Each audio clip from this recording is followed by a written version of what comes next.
please brush the table before you start. Thank you. Let's go to the west. Come on.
Welcome everyone to team's semi-finals here in the noon session.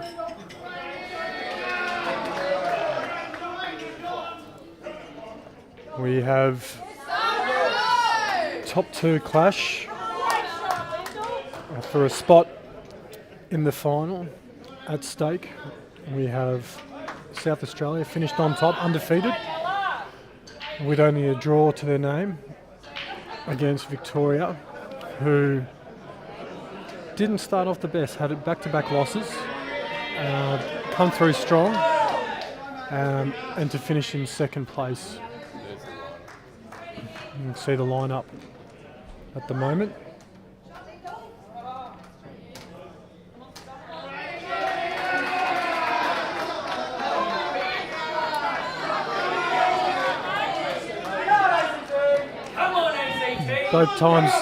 Both times these two teams met during the rounds.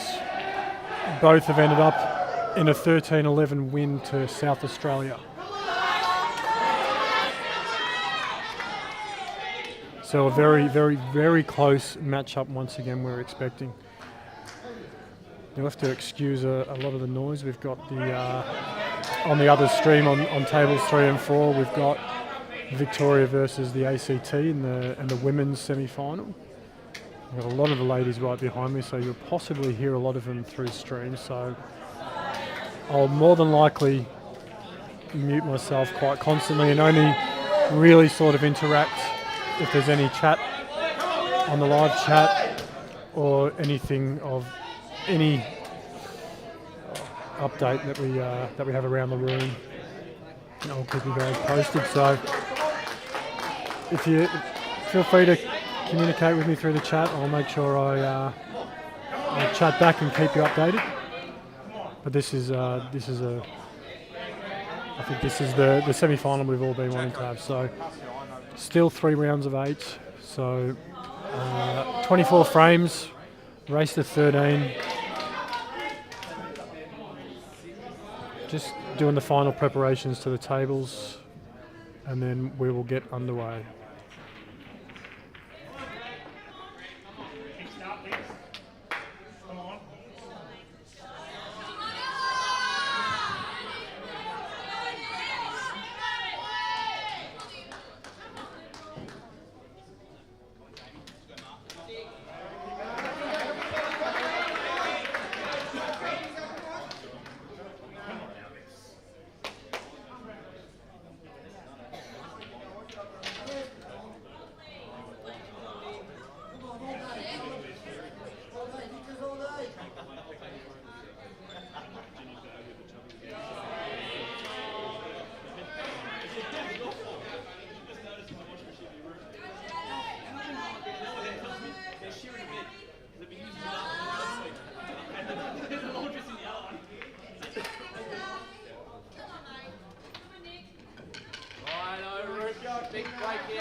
First 2 frames we'll have Mikey Cacchiola, and I'll constantly say his name incorrectly because it is said repeatedly differently, versus Jamie Stevens, and we'll have Alec versus Mark on the other table. Come on, boys, let's go, come on.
Yes, Alex. Come on, Alex.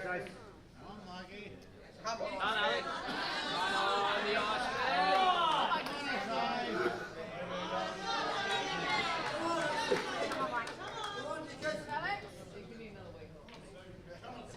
Come on, Ricky.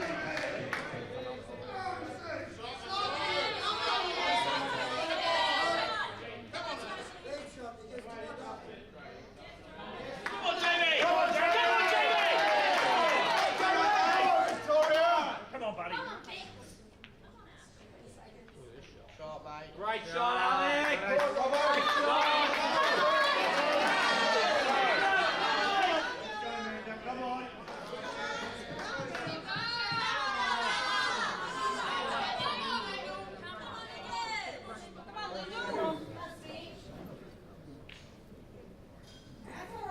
Both teams have got 5 players in the top 20 of the stats. Mark absolutely shooting the lights out. With an over 80% for the tournament so far. Well over 10 master breaks. It's been an absolute clear leader of the pack.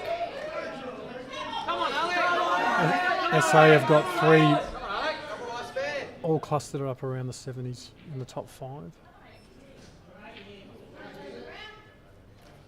30 seconds. Definitely an exciting match. Mikey tried to chip his red off over the centre pocket and tuck behind the black. Wasn't successful and left Jamie an opportunity here, and I think this yellow slides past his yellow into the centre. I can get onto the bottom yellows here, which it definitely does. Jamie's a big chance to get the first frame on the board for Victoria.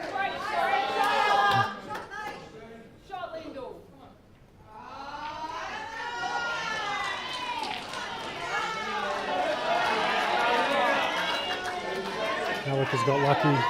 Creativity, man. Come on, mate.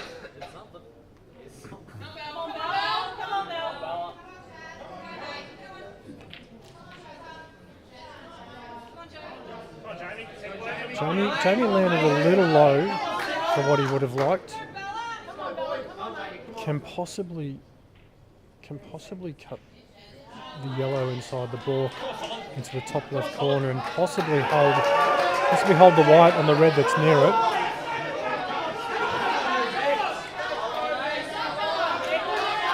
Definitely a little tougher. I don't think he got the reaction off the rail he was expecting.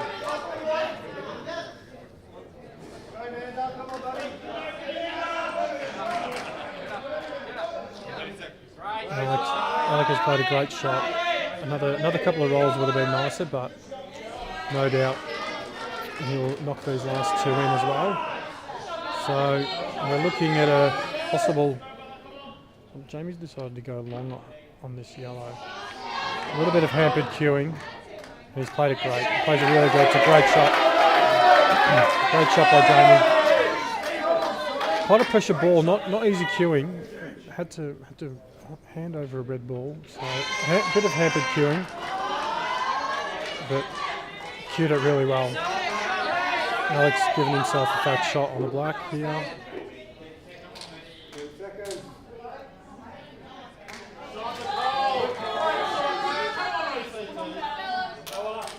Jamie needs to get lucky here.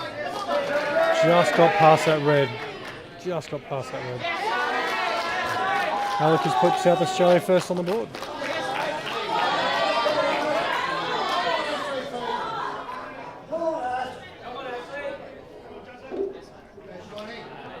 We'll have David Ewing to break against Sean Partridge. If Jamie knocks in the black to level the scores at 1 apiece, we'll have Michael Hayes versus Michael Skerry.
Dave.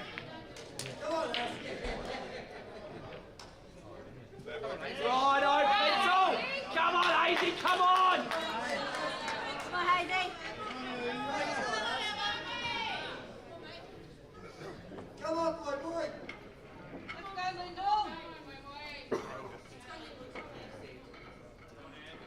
Come on, Dave. Come on, Hazy. Come on, boys, come What on. did I say? Let's go, the Reds, come on.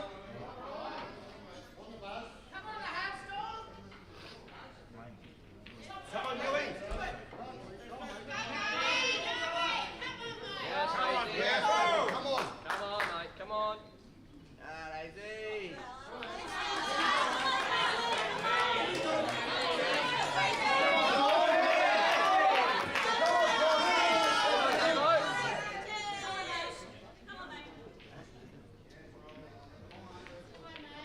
Lazy. Come on, mate. Come on. Come on, buddy. Come on.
Dave, let's go, mate. Come on. Come on, Brendan. Come on, Dave. Yeah. Come on, mate. Dave-o. Come on.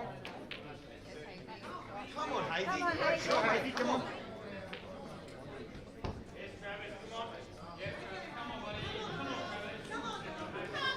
Come on, Hazy. Come on. Come on, Dave. Come on,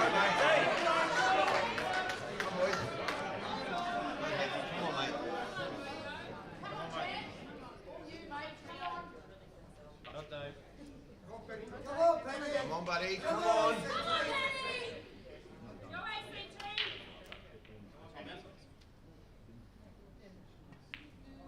Shot. Come on, mate. Come on.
I don't know if just potting the red was the option there, Michael. I believe the shot for me was just to nestle the white in between both of the reds, not to leave a shot on at all.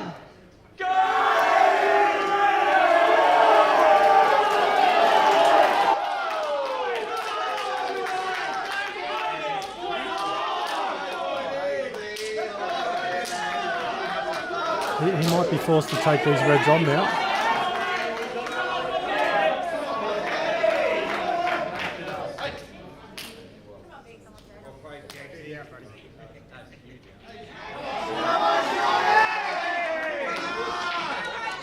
This to me looks potable. I think he can get to this off the side rail with a bit of right hand side, a little bit of swerve. I reckon this is potable.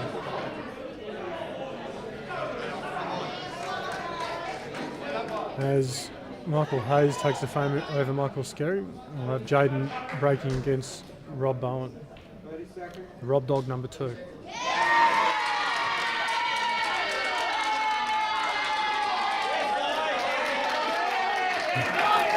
Sean takes the frame against David Ewing. Level the score at 2-all. We'll have Jack Hunter receiving the break from Ben Noonan.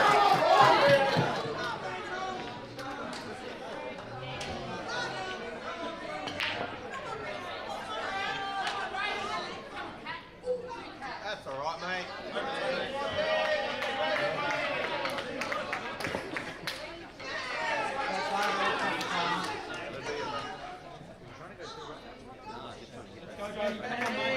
Come on, Robbie!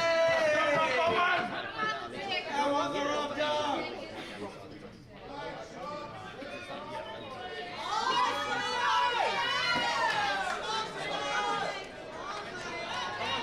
Yeah, that's what Dan and I were discussing, Michael. We running that red down the far end of the table is definitely, you definitely don't want an open access with the white to do something with both. I thought nestling the white between the two reds was probably the best option because no balls would have been potable. He wouldn't have been able to come down and to knock the other red out as well. So definitely my choice would have left no distance. Really picking this up.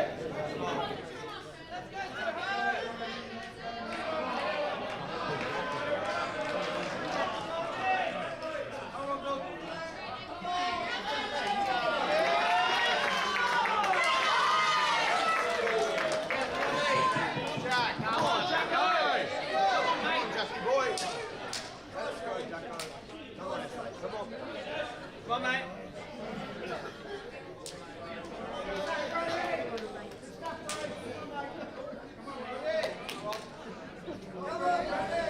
Come on, Jacko.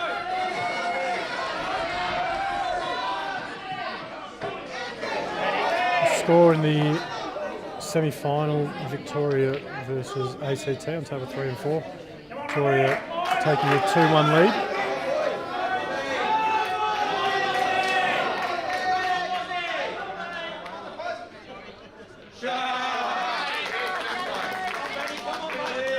Great hit, Jack.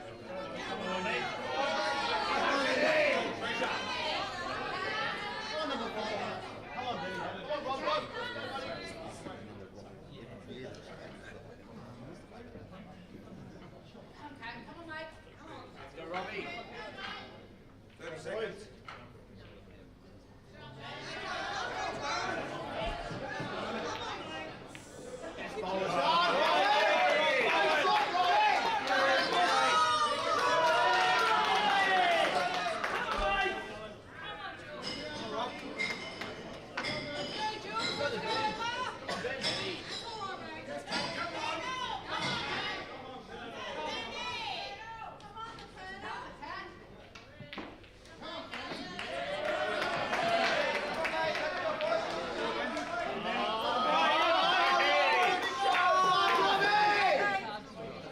Come on, Jacko.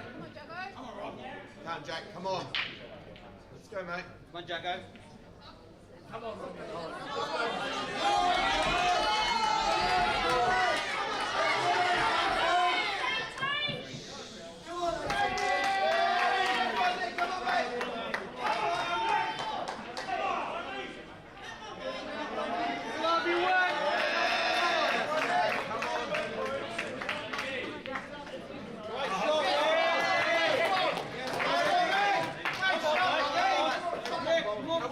Come on, Jack Hunter. Looks like Rob has got himself a nice shot here in the centre and should be able to screw back towards the opposite centre. Get on this black. Just waiting for Jack Hunter on the other table just to clear out of the way. Rob's played a brilliant shot. Come on, Jacko. Come on, Jack.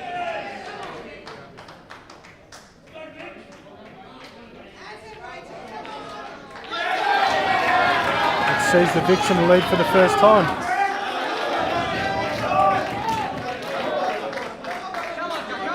Next we'll have Stacey Vine breaking against Paul Clack. Come on, Jacko. Come on, mate.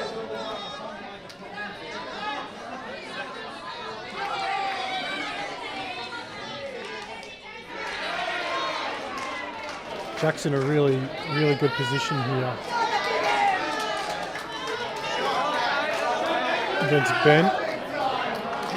Ben's got an opportunity just to get a bit of control in this top corner where the black is. So Ben wouldn't want to give up control of the table. Possibly the double into the centre here could be on. Looks like there's a bit of light between the two balls.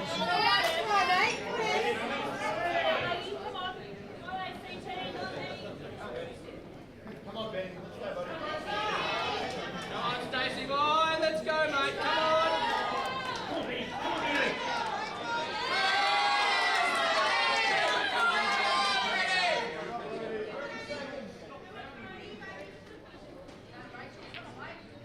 Yes.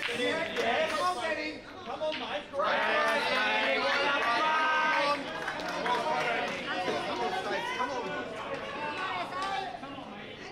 mate. Stacey electing for the cut break. The balls really haven't been going in as often as possible. Many of the guys I've been speaking to this weekend have said that they haven't been breaking too well. So Stacey electing for the cut break, making sure he doesn't leave a nice spread in case he doesn't pot a ball, but gives himself first opportunity at the table to decide the best set.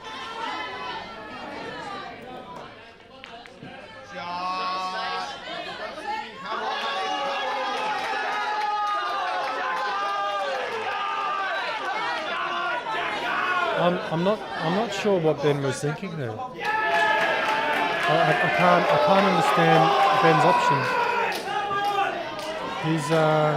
He's put the black on. I don't know whether he was trying to get the red on the other side of the black, or I'm not sure what Ben was trying to do there. It's a very interesting shot selection.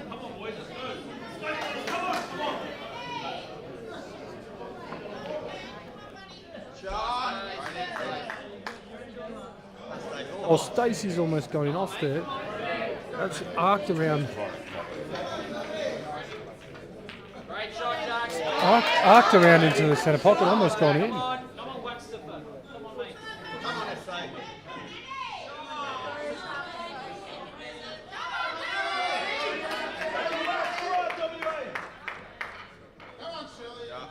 Great shot, Stace. Come on, mate. Come on. Come on, Jack. Stacey's starting to take balls off the table. Still got a few options to just get the black out. Jack's played a brilliant shot.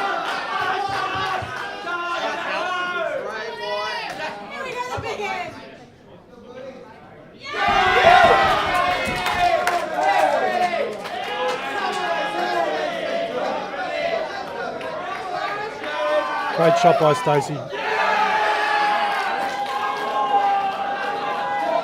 Great shot.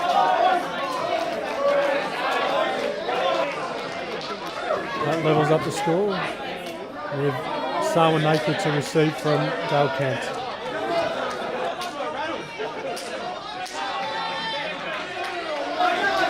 Dale Kent's had a really good championships thus far, sitting inside the top 10 in stats. Made it to the quarters of the singles. Just played really solid tournament so far. Sarwin has just been Mr. Reliable. His white ball positioning has been impeccable. Him and Dave Ewing in the final of the doubles, gelling really well together. This will be a really good fight. Come on, Mr. Vine. Come on. Come on, Stace. Come on, Vic. Good to see you, Scotty Matthews. Thanks for joining me in the street.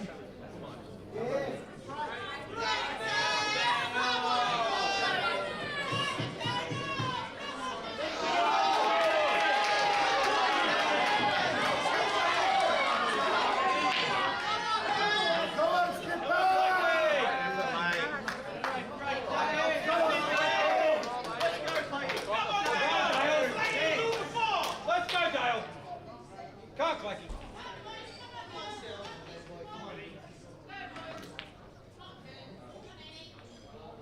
Come on, Stacey. We're left. Come on, mate. Come on. Go on, Dale.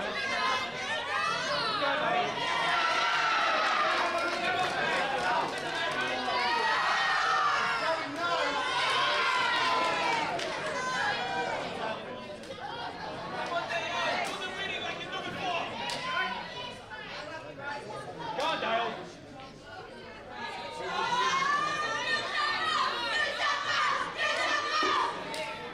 Come on, Clacky. Come on, mate.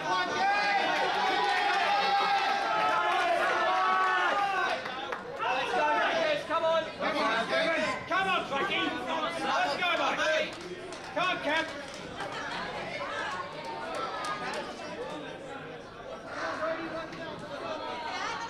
Come on, Clacky.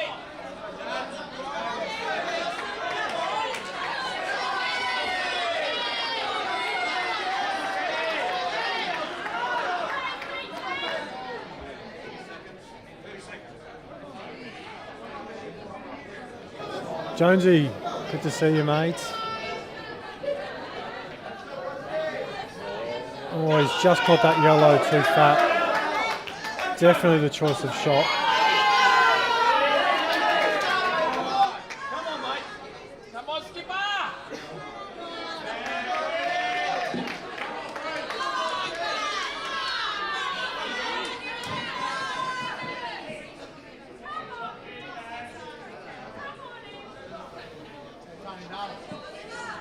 Come on, Clacky. Let's go, Dale.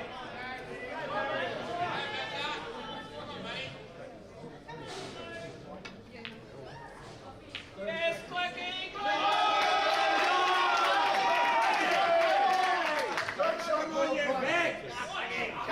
Clacky with a nice little angle here. Come off the, pop this lower of the two reds in the centre of the table, come off the bottom rail into the side rail and just nudge this red that's a little bit tough on. Which he has done, probably hasn't landed lovely, but pretty sure he still has a second visit up his sleeve. Does make it a bit tough. You want to leave yourself on both. Possibly clip off the inside of it to the side, wide to the side rail, and leave himself on into the centre where the red is near the black spot. Just to make sure, you just got to make sure he leaves these two reds on, which he just has done.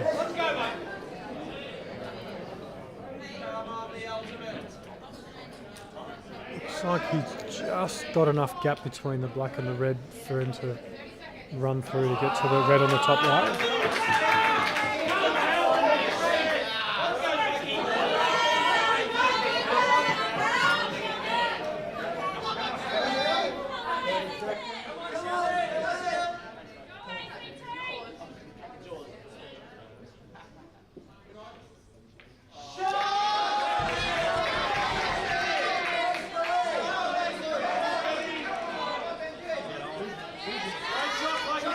Like he's elected to take the one next to the black and take the long ball.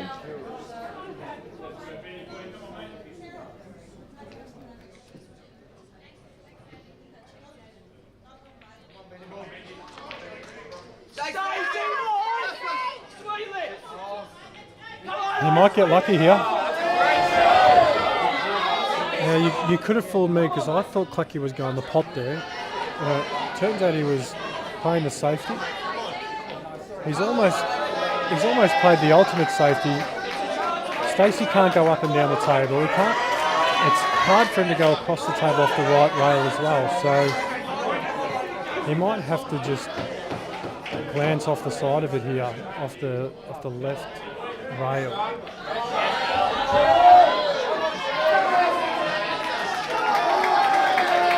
Good shot.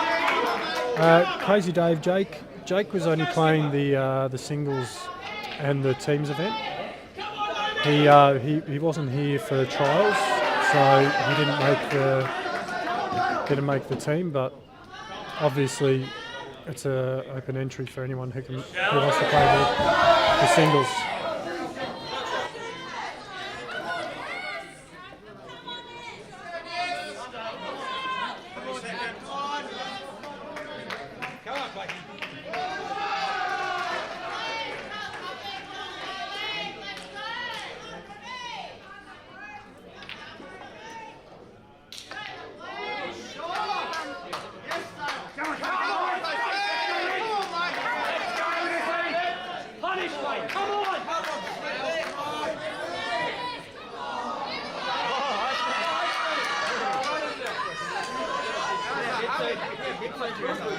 Lucky again.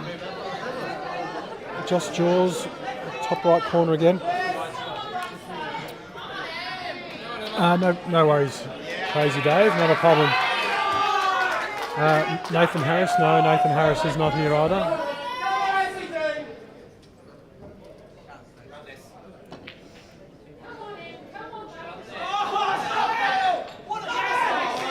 Stacey puts SA back in the lead.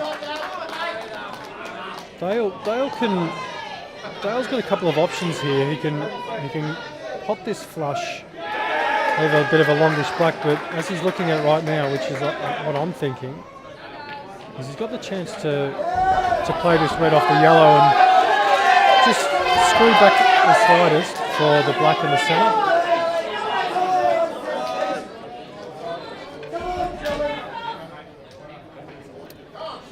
Next, we'll have Mikey versus Michael Scarry, with Michael Scarry to Blake on table 2.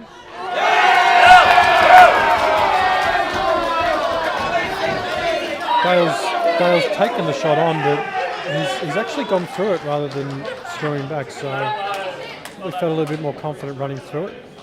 Might have had a little bit more angle off that yellow than what I could see from here.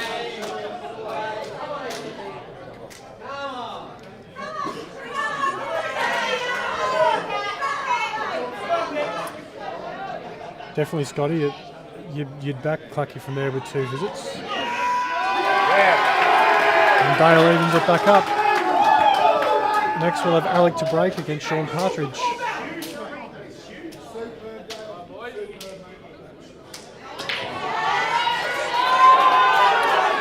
Michael dumps the whites. Oh, he's nearly saved by the black. Oh.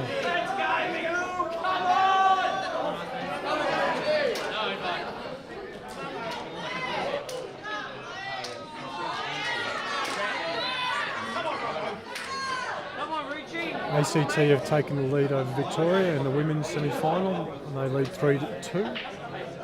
Come on, Rich. Katrina Defina levels it up at 3 apiece.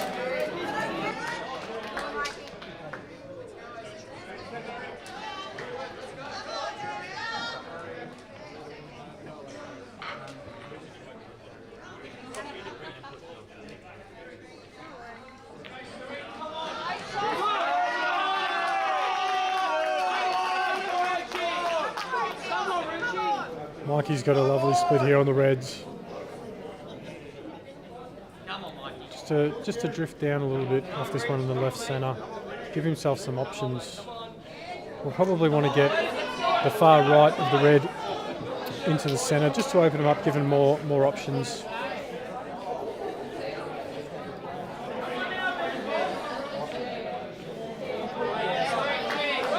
Gus, thanks for joining the stream, mate. Dale has had an absolutely sensational week up here. Played absolutely out of his skin.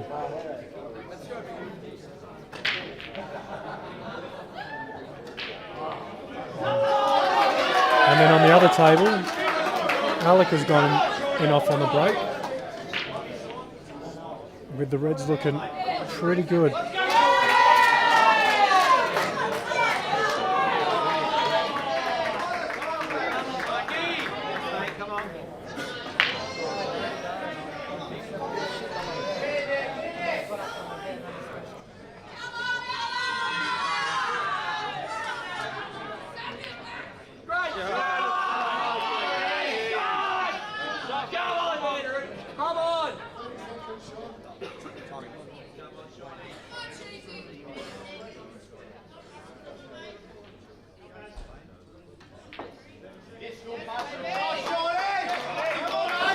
I obviously haven't been in the pool world for a while down in Victoria, so I haven't seen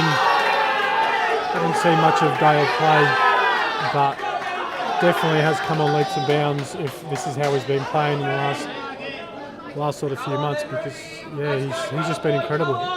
It's been great to see. He's just played the right shots, played the right outs, made the big shots when he's needed to. He's just been sensational, mate. As you've probably seen in the streams, Mikey's got a tap in black here to put the boys in red back up.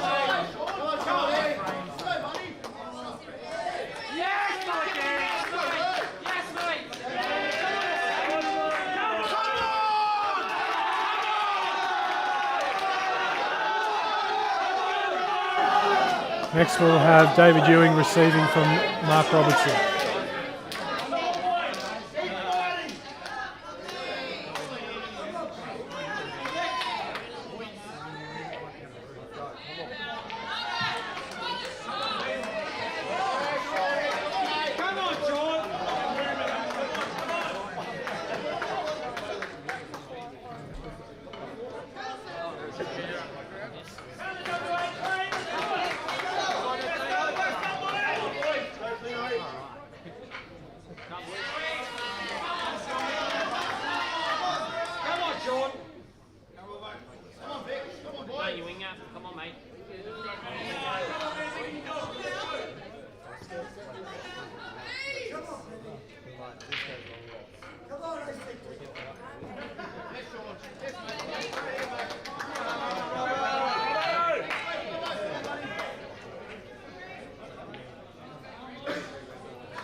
Sean's got a tricky little shot here. He wanted to make sure he landed low on this red in the centre so he can get right across to the side rail.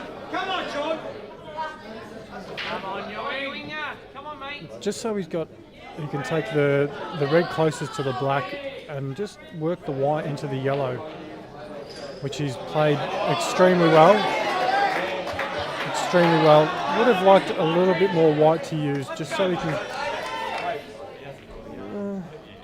just punch into this yellow a bit more, because he doesn't want to catch the lower side of the yellow. The white will probably end up a little bit too close to red and sharpen the angle a bit too much. Well, it shouldn't be too much of an issue considering the black goes to all four pockets down this bottom end of the table. It's definitely would have liked a little bit more white ball to play with. Mark has come up dry on table 2, giving Dave Ewing the opportunity to take control of the table. Sean's missed the pot, and these yellows are out. He's left him plumb on his hard yellow here, which he can dribble into the centre with plenty of options. Dave probably would have liked that yellow more in the pocket, but still a result nonetheless.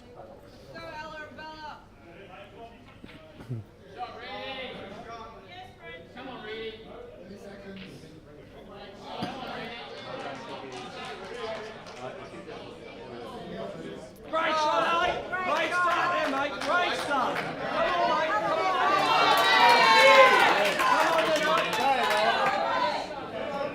Ali will choose to take this yellow to the lower side of the centre pocket first. Or he might choose to play the yellow out in the open and just glance off one of those yellows that are together. So I'm not sure. It doesn't go with pace. It would be one combo that looks like it'll catch the jaw.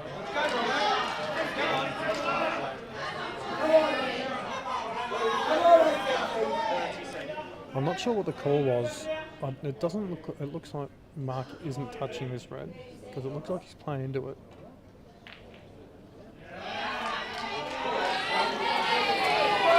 Which he did. I think Mark's done the best that he can given the situation. Dave, a great opportunity.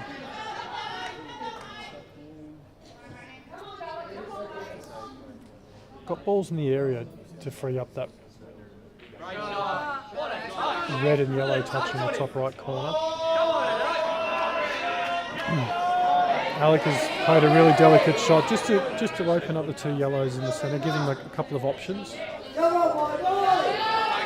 Dave, I don't think wanted that in. Dave wanted to sit that over the bag, and this top rail on table 2 is the tendency just to roll against the nap. Comes away from the rail, especially at a slower pace, and obviously changed the line of the white and ended up knocking that in. But I'm pretty sure he wanted to rattle that in the jaw.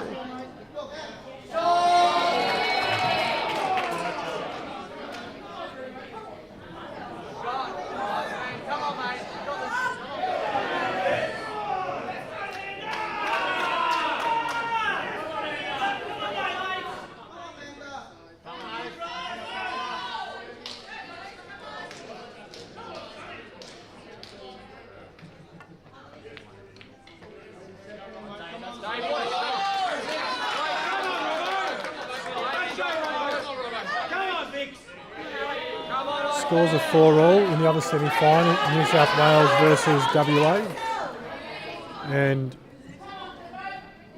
in the ladies, in the Masters, SA are 5-2 up on WA, and Victoria 5-1 up over Queensland. We're still at 3-all in the ladies between Victoria and ACT.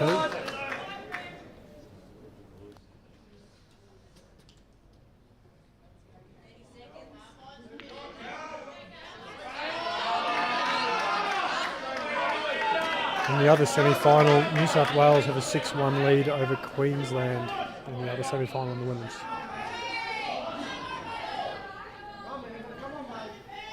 Alex might just be a little bit high on this red. He might have to force this.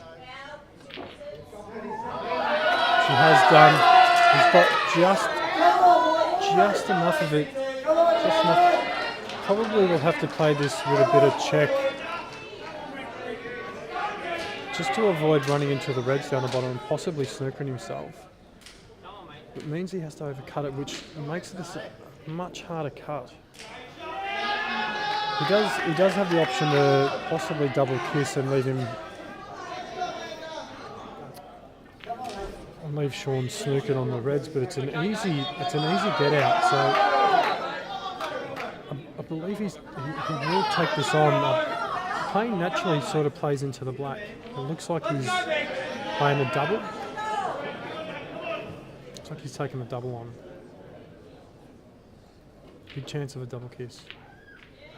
And it's gone wide. I'm not sure he's left Sean on a clean shot.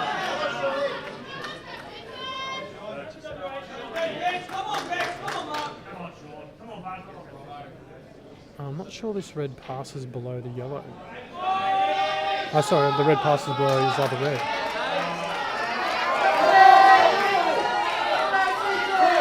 These pockets do take quite... He's just caught the red on the way through. Hasn't left an easy yellow for Alec, but it's a tough call. It's going to have to take the cut into the centre and let the white go up and down the table, or play into it and stun bottom side of the centre pocket with black in the opposite centre.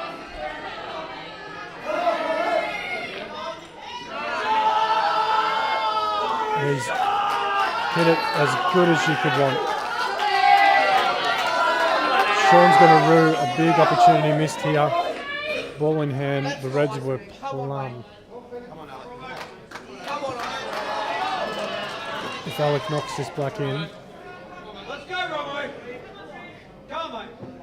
A little bit of awkward queuing, as you can see. Alec trying to find a comfortable position on the pocket.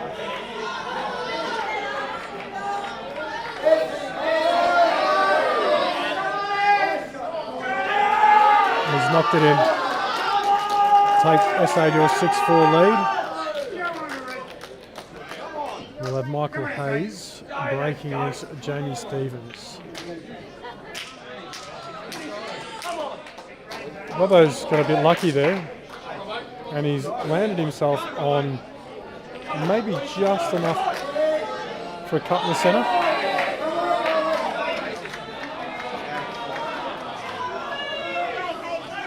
Although he might choose to take this one in the bottom left corner and commit to the out here.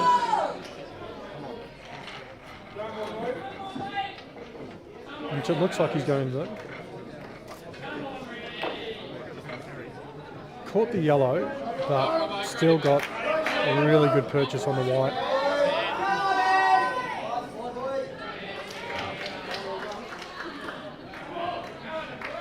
Come on, Hazy, come on.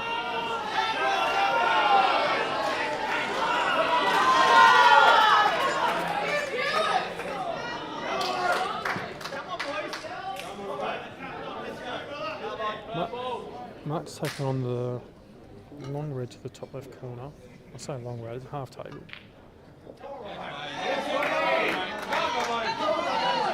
He's looking to get to this red that's in the bottom left corner.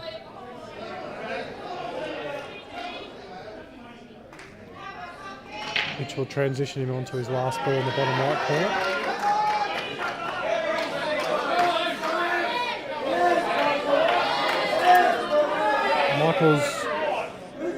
Hazy's come up dry. Jamie a good opportunity on a good set of yellows here. A couple of tough yellows, one near the black spot and one obviously tucked up in the top right corner.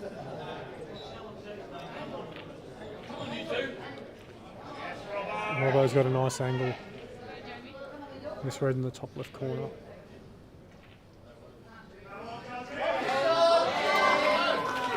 Jamie's looking to play yellows and get to this yellow that's tough on the right side as early as possible. He's got a little bit unlucky with where the yellows ended up.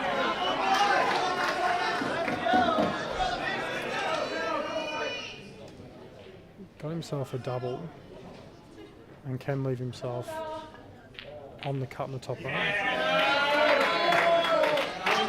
He's gone a little wide.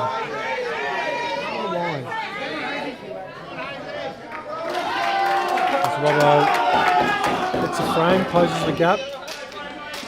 Oh, sorry, I just looked at Bella in the background and almost got a ricochet black into the centre.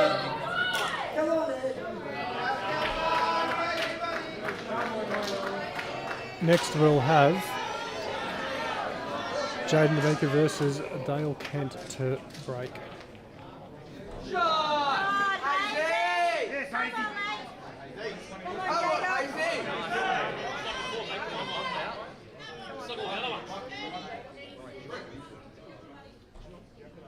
Let's go, Jada.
Shot, mate. Great.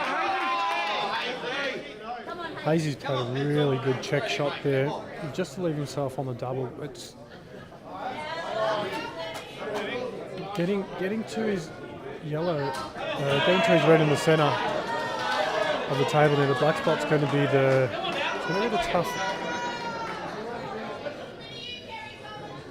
tough choice here. He's going to have to play into the yellow that's below this red that he's taking on right now and drive through it to hopefully get a shot on the red.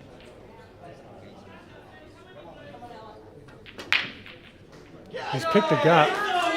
And look at the angle he's got here as well. He's got the choice just to run through naturally, catch the yellow, leave himself on the black, or he can just punch his sim with a bit of stun and drift towards the yellow on the side rail. Left himself great options here.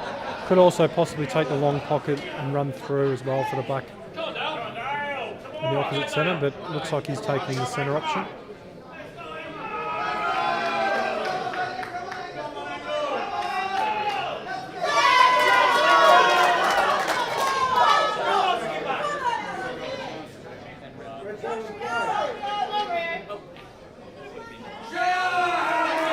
Great shot from Hazy. He has played an absolutely sensational out here.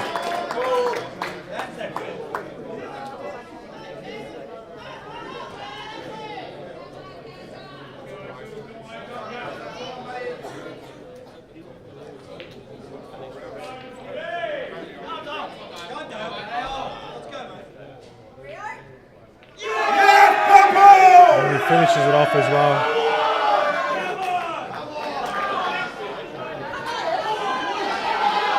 Really good out there from Hazy. Not that they needed a morale lifter, but huge out. Really fired up the SA boys. Vic's looking a little bit quiet, a little bit stone-faced. Come on, Joel!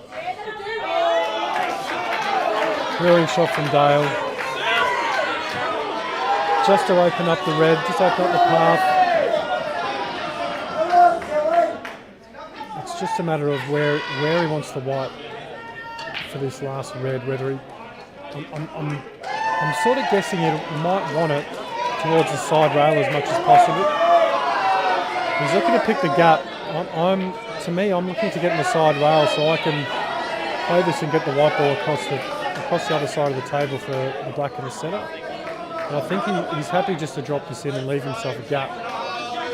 So you've got to be a little bit careful of what happens to the white off this yellow, because you've got no choice but to play into this yellow. He's got a little bit too close. He's overhit it. I think he's got a double on. I think he's got the double on.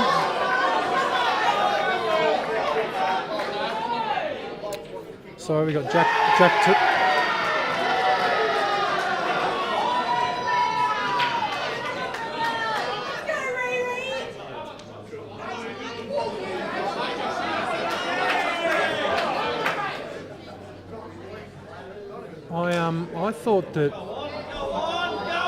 I thought it's Josh's break. Played a great double.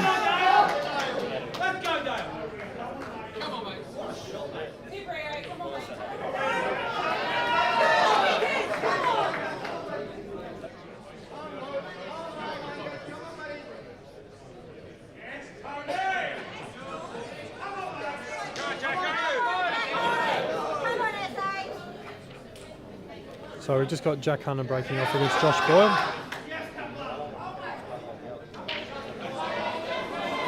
This is going to be some out if Dale knocks this in. We just had Michael send off a huge out on the other table, and Dale has fired back with one of the great outs as well. That has perked the Victorians up. Have a look at them. Absolute crazy out. Back-to-back outs on opposite tables.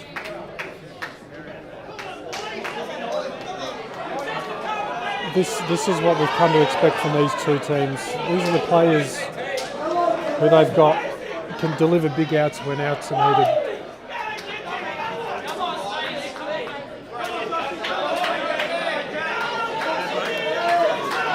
We now have Ben Noonan breaking up against Stacey Vine.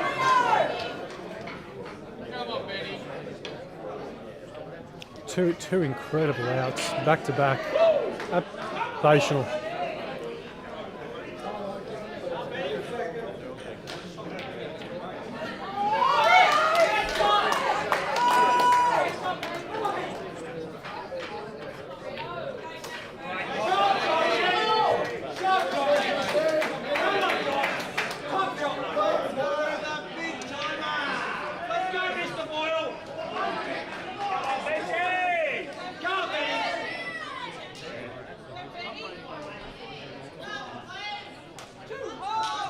Score updates in the other semi-finals. We've got in the women's, we've got Victoria up 5-3 against ACT. New South Wales is still 6-1 up against Queensland. In the Masters, SA are 5-2 up against WA, and Victoria are 7-1 up on Queensland. And the other open semi-final, New South Wales are 5-all with WA.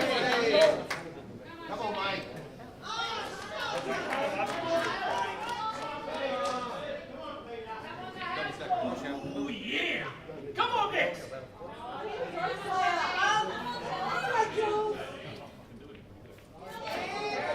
Josh Boyle breaking out the glove. I didn't see him play with a glove. Not that I noticed when I played against him so far this week, but to be fair, I probably didn't notice much. There's plenty of bars around the commercial club.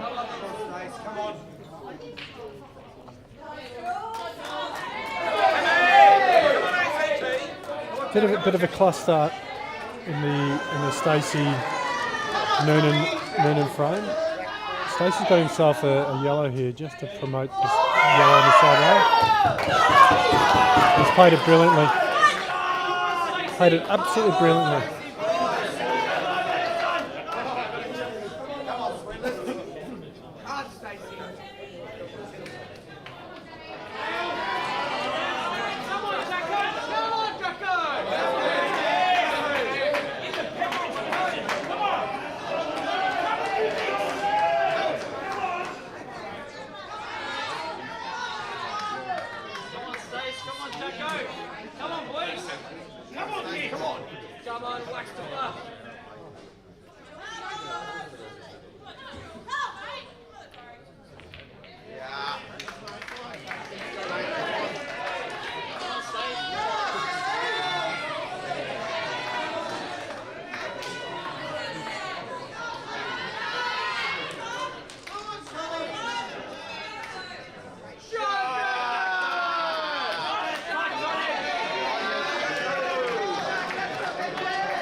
Josh has just knocked Jack's ball in and left him absolutely nothing. So I've no doubt this will be a foul sweeper.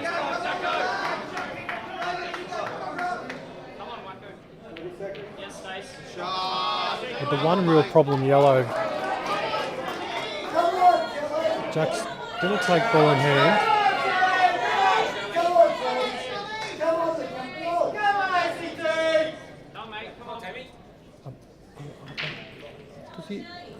Okay, so he's leaving his yellow at the top left there. Where do you take, if it's on in the centre, do you take it a little bit? I'm sitting behind this, and the yellow, do you take this into the centre? with pocket control on the right side of the table.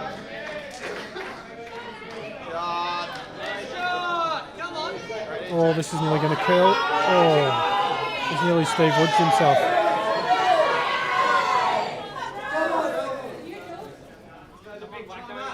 Come on, ACT.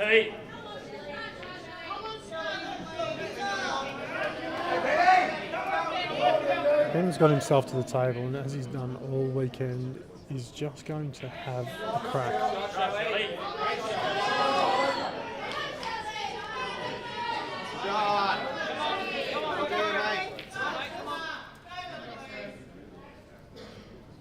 Let's go, Jacko, come on.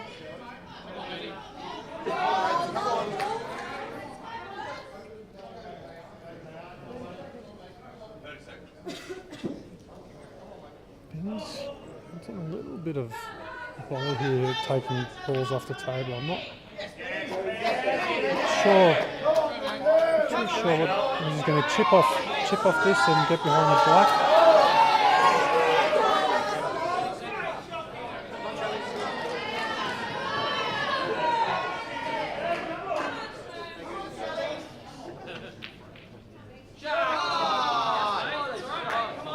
I'm not sure what the option is here for Ben.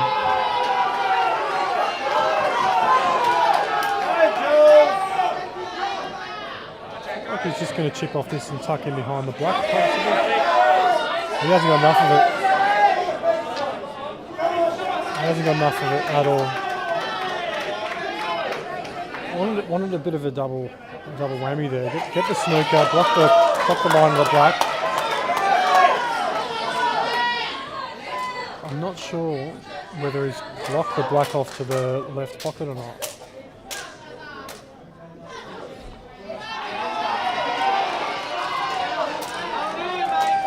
Stacey's underhit that as well.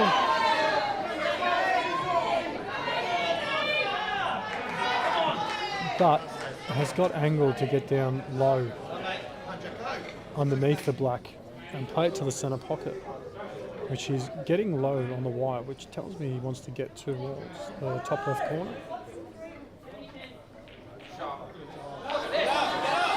And he's played an absolute large shot.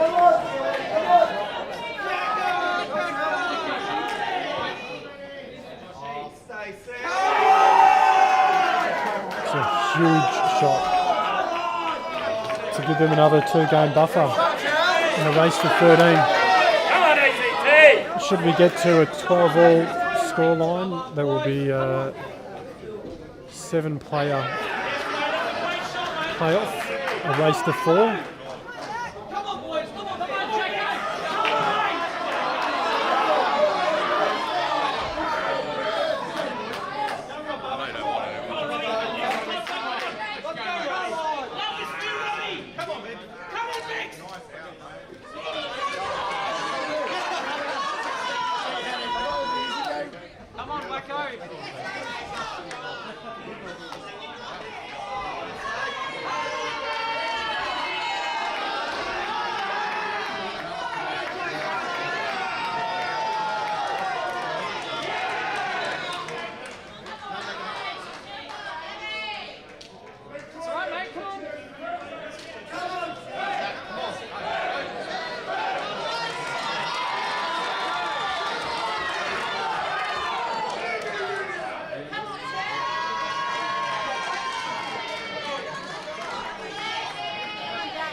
Looks like the Victorians have beaten Queensland in the Masters 10-1.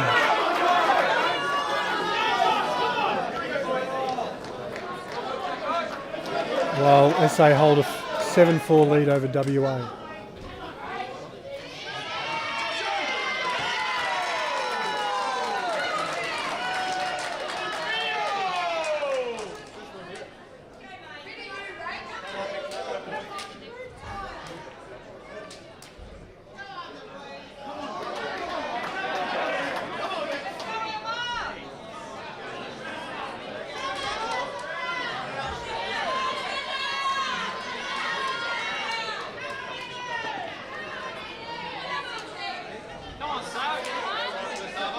Come on, Nicky. Come on, Nicky.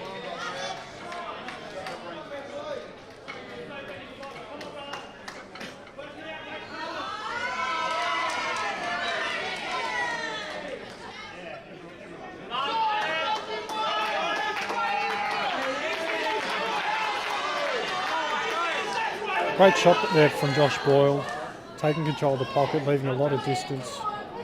Makes it a lot harder to control the outcome for Jack. No doubt Jack will want to try and sit his yellow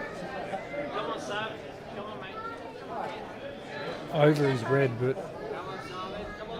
it's really tough to control from this distance to try and push his yellow onto another yellow. It's just really made it tough.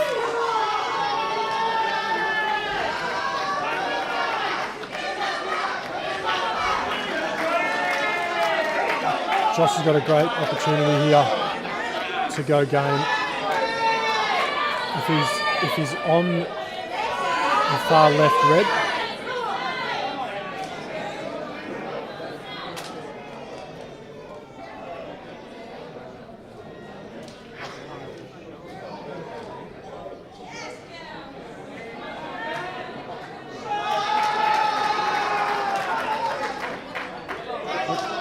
I don't think Josh wants to play safe here because the only option for Jack is to obviously just disturb his yellows and make that red unpottable. I think Josh would want to go game here.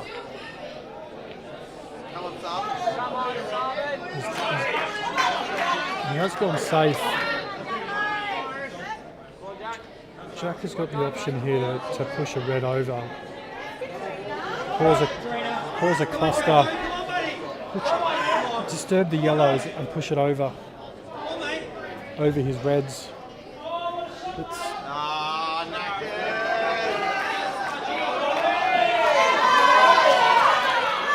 it looks like he's going to do. The yellows aren't really in the best position to knock it. No, okay. Shot, mate. He could see it. Now that's pretty much closed off that pot for Josh. The only pot that I can see for Josh, the way of potting that red now, is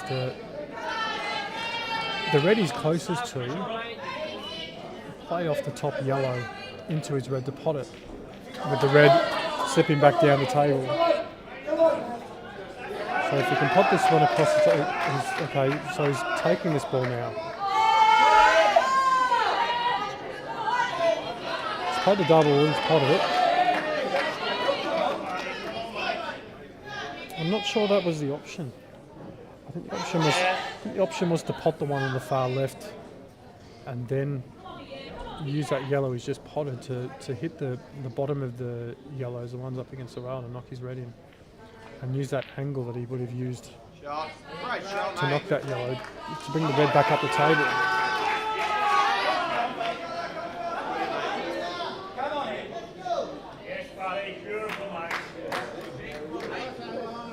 So it looks like he's going to go in between the rail and the yellow.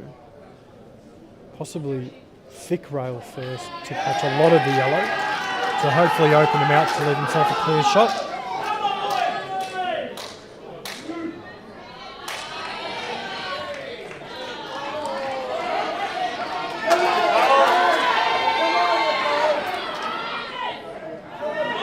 Which he has done perfectly. Great shot, Josh.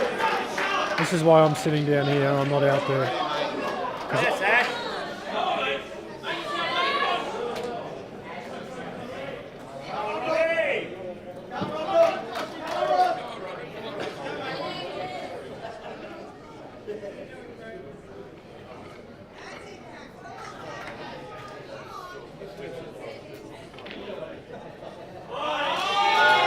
That's a great shot by Josh. Well weighted shot.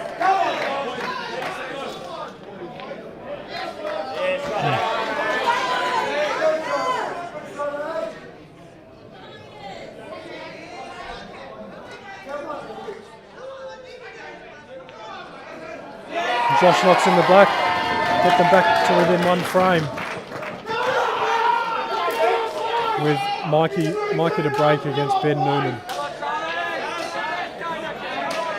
Bit of a cluster frame on table 2 between Rob Bowen and Sarwin Maker. Scores from around the grounds. In the Masters, it's still 7-4 SA over WA with Victoria winning over Queensland. We have, in the other semi-final, we have New South Wales, sorry Dan, I didn't catch. So New South Wales is 6-5 over WA in the other open semi-final. In the ladies, Victoria have a 7-3 lead over ACT and Queensland are trailing New South Wales 3 frames to 8.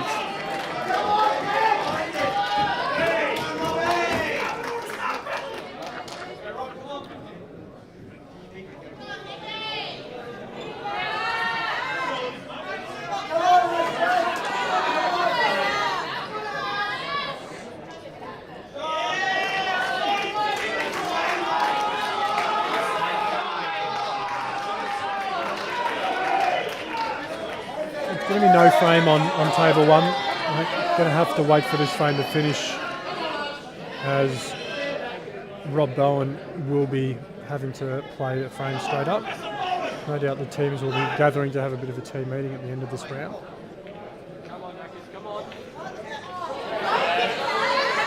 With Rob in a really good position here to even up the scoreline and take this to a really, really exciting third round.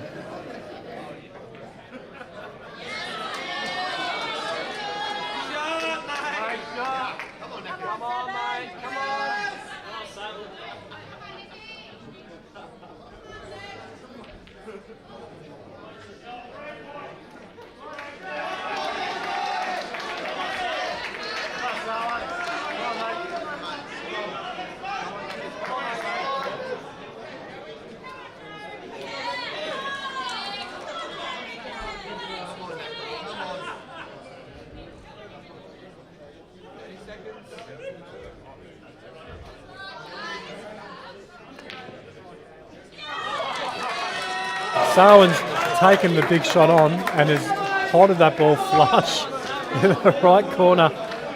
Just need to catch a little bit of that red, and that would have made for an interesting next shot, but he's left himself. Only does he play the one closest to the rail and knock the red in?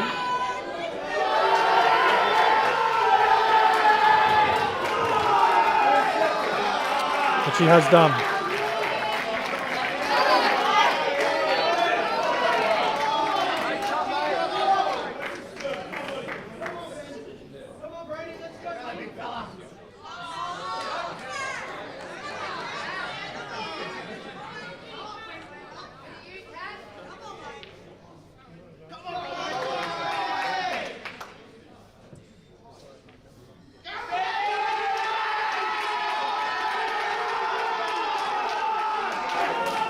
Looks like WA have levelled up the score in the other open semi-final.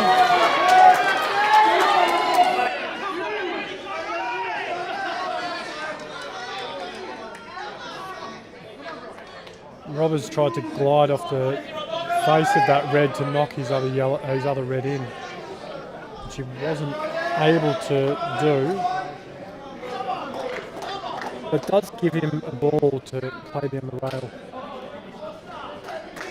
Possibly off these yellows.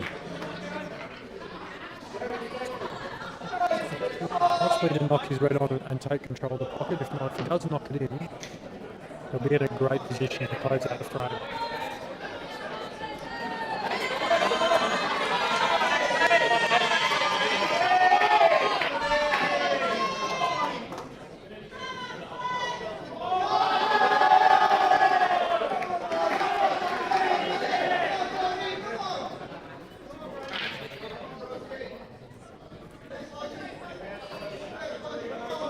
Sorry, Jammer, you've just confused the hell out of him.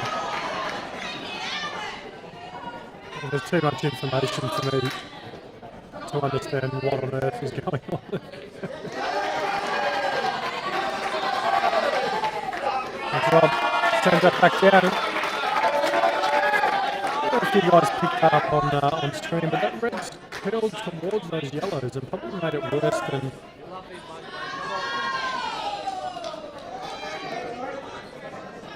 what he would have liked. And he reckons the sound's gotten funny again. I don't know if that's a good thing or a bad thing.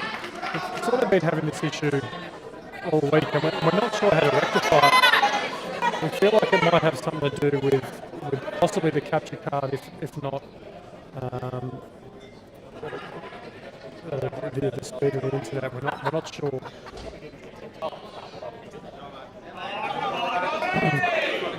Sarwin's left Jamo on his tough red here.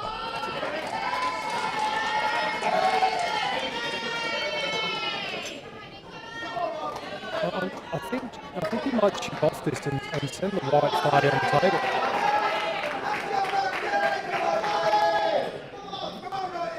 Ideally, he'd like to catch the. Oh, he's going to knock this in.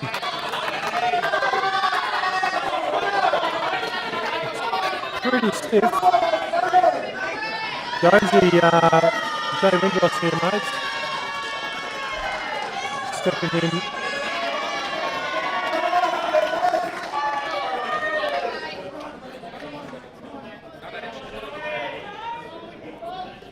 Sorry, did I say Gemma who was playing that shot? Don't look the same to me.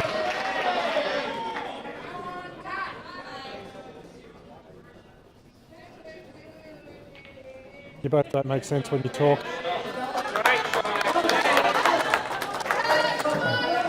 Rob's got a little bit unlucky.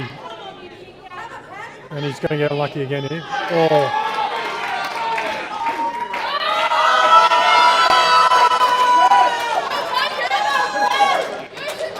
Great shot there from Rob.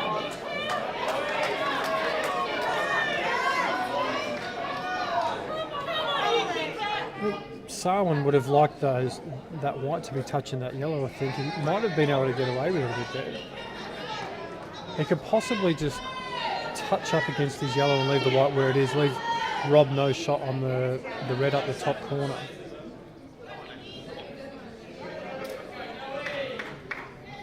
But I can only see Rob purposely fouling and giving Sarwin.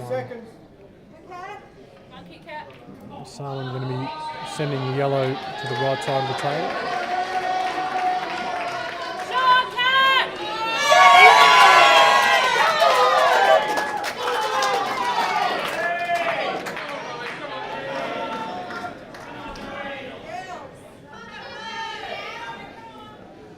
Yeah, see, I thought he would have done that as well, but it looks like he's just sent a yellow to the right side of the table to hopefully give himself the option of another double up and down the table to take control of this pocket down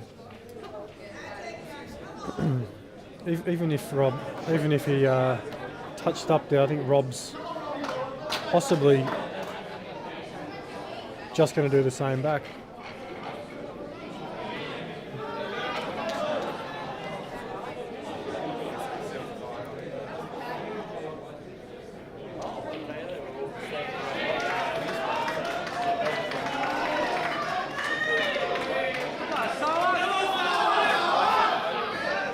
Rob's tried to be a little bit crafty there by taking, not only getting the black down in the bottom corner, but also taking another one of Sarwin's yellows off the table. Playing with a bit of fire there because that black was at pace and would have made that corner pocket, so a little bit lucky there, but it's given Sarwin an opportunity now to get both of his yellows out.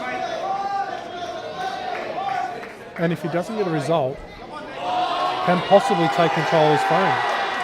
It's a very weird shot from Rob.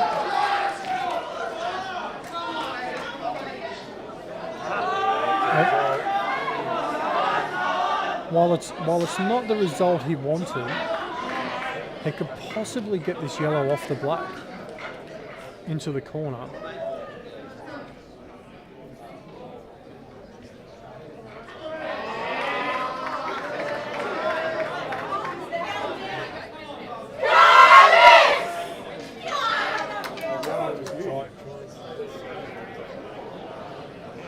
It's It's that camera on the left.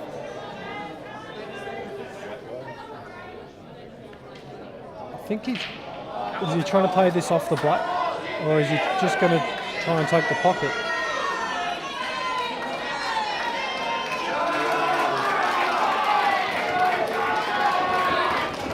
All of a sudden, this frame has swung.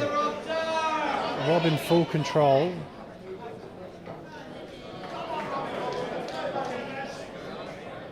Played an international rules type of shot, even though he was playing not his ball. But played a shot as if his opponent only had one visit.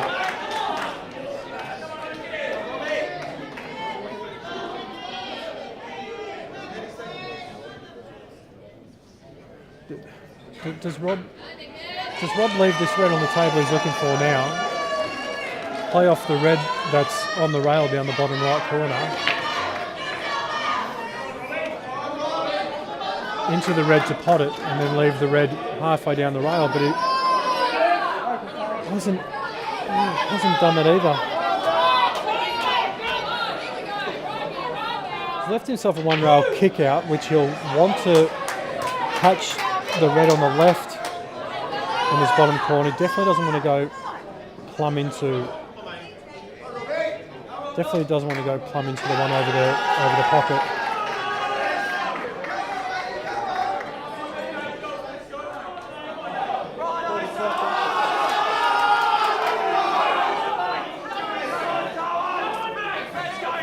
I feel like Rob's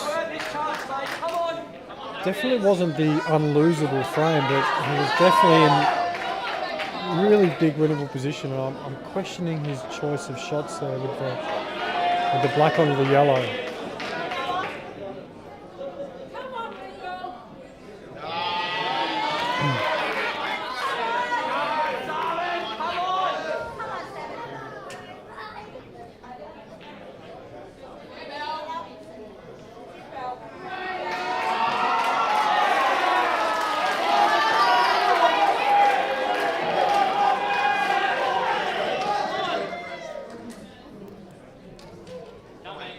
I don't see Sarwin missing these two. Looks like he's just going to dribble through this and just leave the black in the centre. Taking a safer route here, just to control the pace.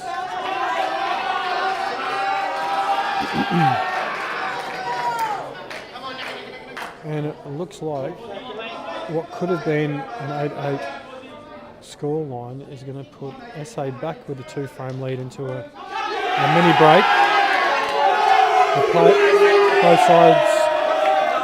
sides are going to go away for a bit of a chat for a mini break here as we go into the last round. They're saying only needing the 4 frames to take the tie. Sorry, to take the match. With the VICs needing 6, requiring a big swing.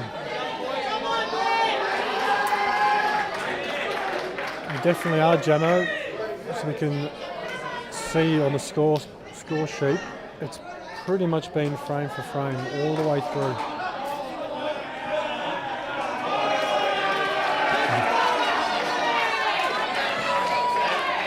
While the players are having a bit of a break, we'll go around the grounds.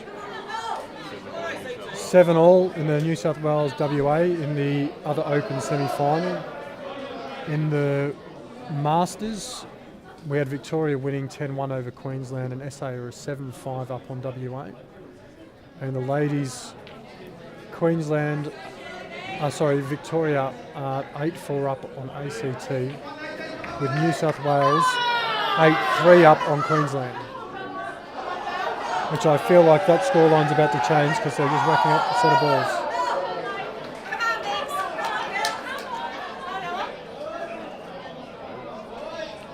Refresh that again. 9-3 to New South Wales.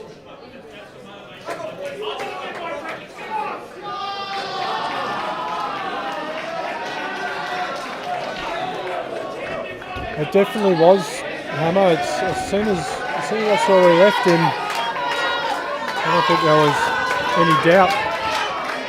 And just that was a crazy shot from Rob.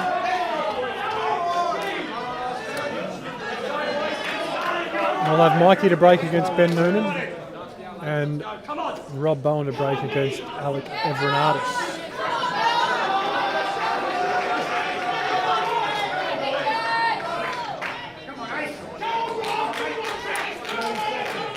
As you know, Hammer, it's easy to call from afar.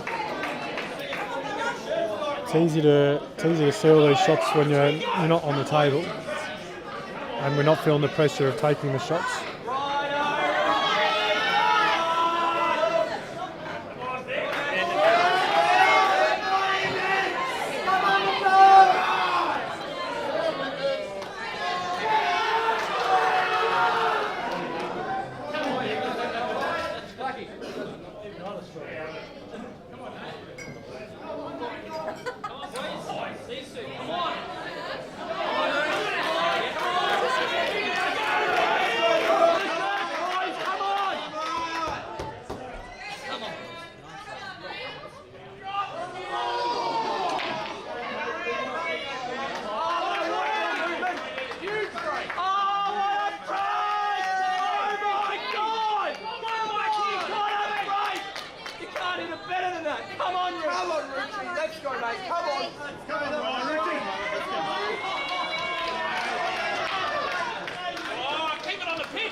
Oliver, to be fair, this is the first time in 3 years we've had nationals. I can't even remember last week, to be honest. So I don't know who the defending champions are. Maybe someone in the chat can answer that for us. I've tried to do a bit of a sneaky while I'm mute to find on the AEBF website who the last winners were, but there's I can't find that information on there, so I'm hoping someone can answer that for you.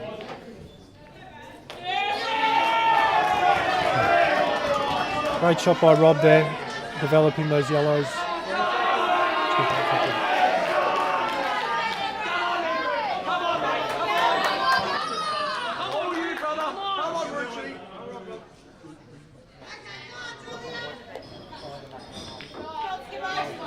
Great shot, Rob. Really great shot there by Rob.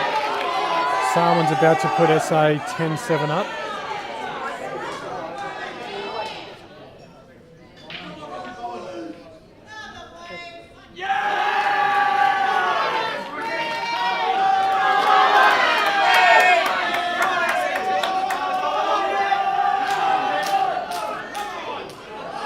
That leaves Ben Noonan without a win in this semi-final. Dave Ewing now to break against Dale Kent.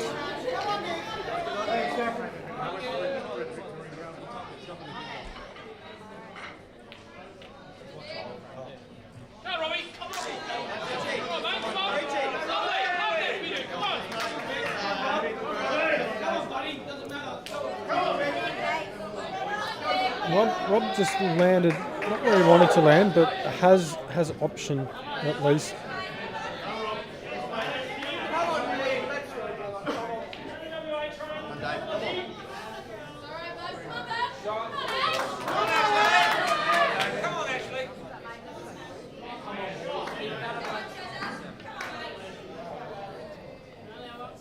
Gus enjoying retirement. Is that great shot by Rob?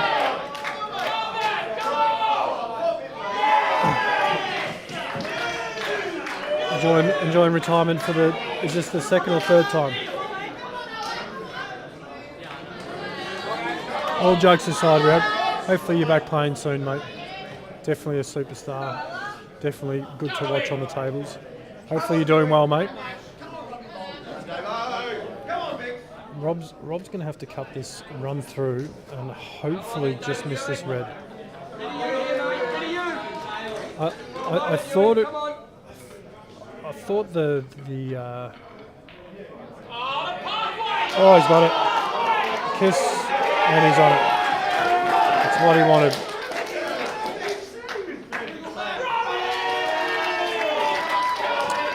Rob making up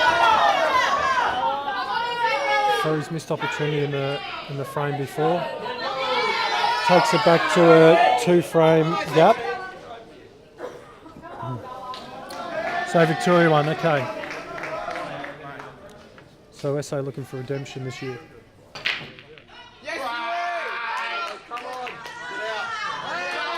Great break from David. More than likely take yellows here.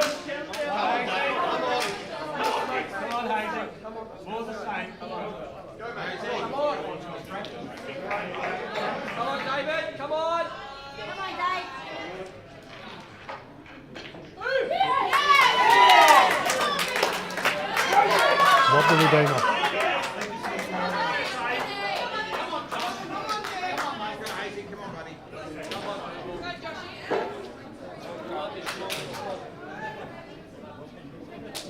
Make sure you guys stick around after the teams. We've got the doubles grand finals.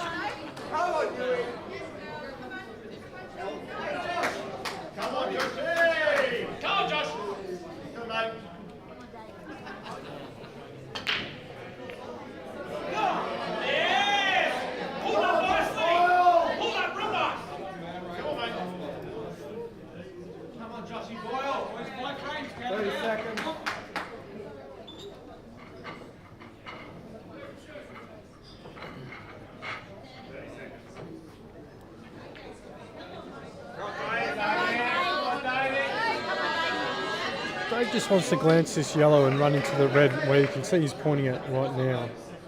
Just to put that ball on. But the black does go into the bottom right corner. That's obscured by the yellow, but no doubt that will be his last yellow. Otherwise it will trickle into the centre as well. Right hand side here, just throw to straighten up the line a bit. It's just popped out. He's still got access to it. Just needs to be further across the table to the right of the table. Just a little bit of frustration, just a little bit of pump of the hand on the table, but he can definitely still land on this. He's just got to be a little bit further around on the table and can get the white off the top rail below the red. Come off 2 rails for his last yellow. So not all bad, but still definitely a little bit tougher than what he originally would have liked.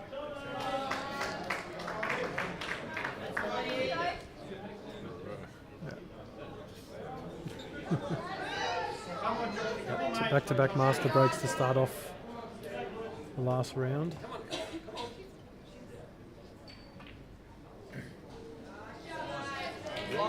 It's gone the journey. He's just landed on it. It's just a matter of controlling this pace now for his last yellow. Probably wouldn't be too upset if he ran a bit past the straight line of the yellow into the centre, because he will have the opportunity to sort of bump into the red and the black. Make sure the red doesn't come into play at all and can push the black a little bit further down, but obviously resting the white.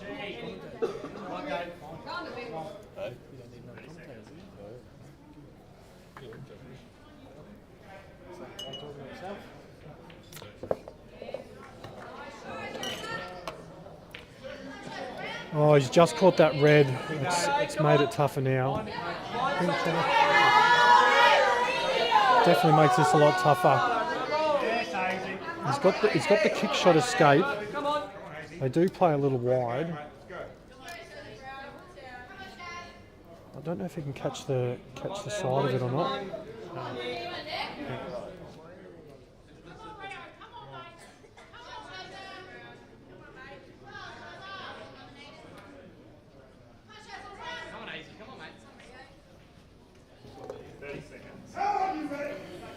I'd like to thank Reese Godden, all the way from Ballarat. Yeah, long trip, but yeah, it looks like it's well and truly worth coming up. There's a bit of exciting stuff going on here. They've done a great job setting this up by the looks of it. It's the rooms come up really well. Yeah. Mind you, all 3 rooms have. Yeah, that's it. I don't think I came to the last one. I think I come to the one before, and yeah, this one just seems a little bit more professional. I find. I think the signage and stuff like that all looks really nice, and yeah, they've done a great job. Travis did give a mention to a signage sponsor who's definitely put a lot more, and they put a lot more into the signage around the room. You'll see a lot of banners and a lot of signage hanging around. So definitely a lot more effort, a little bit more of a professional setup.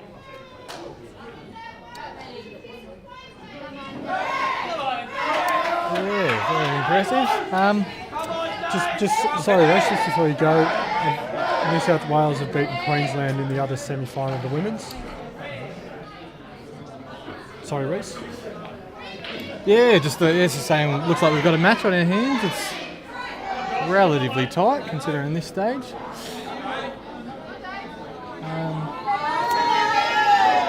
Yeah, it's been good to watch. It looks like these two have definitely been the outstanding teams. Obviously, while they land first and second. Boyle here doing an excellent job for his first time around. It looks like he's definitely held his own. A great out in that last round. Dave's got a shot on this yellow. Dale's left him on, and he's knocked it in. He knocked it in. How have they played down the rails this season? I've watched a fair bit, but I haven't seen a hell of a lot of balls played down the rails.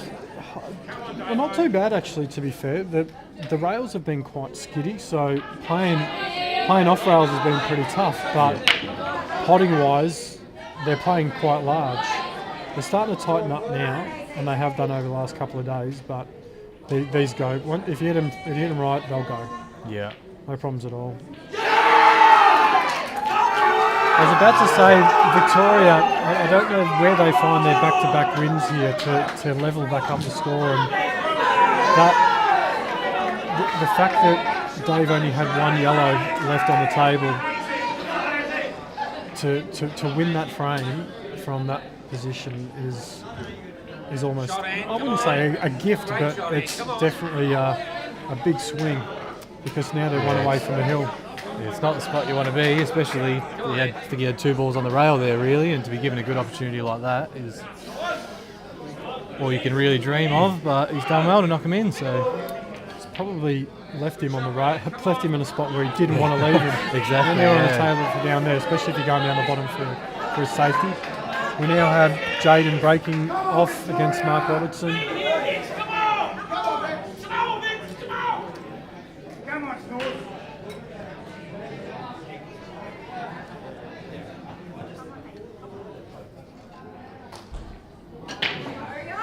Jaden's been controlling his break all weekend. yeah, He hasn't been going at him was hard. nice. He's just been controlling him, getting a spread, and more often than not getting a ball. Yeah, it wasn't superpower, but yeah, great control, and they definitely moved, and yeah. We've seen a lot of people go at the breaks harder and harder.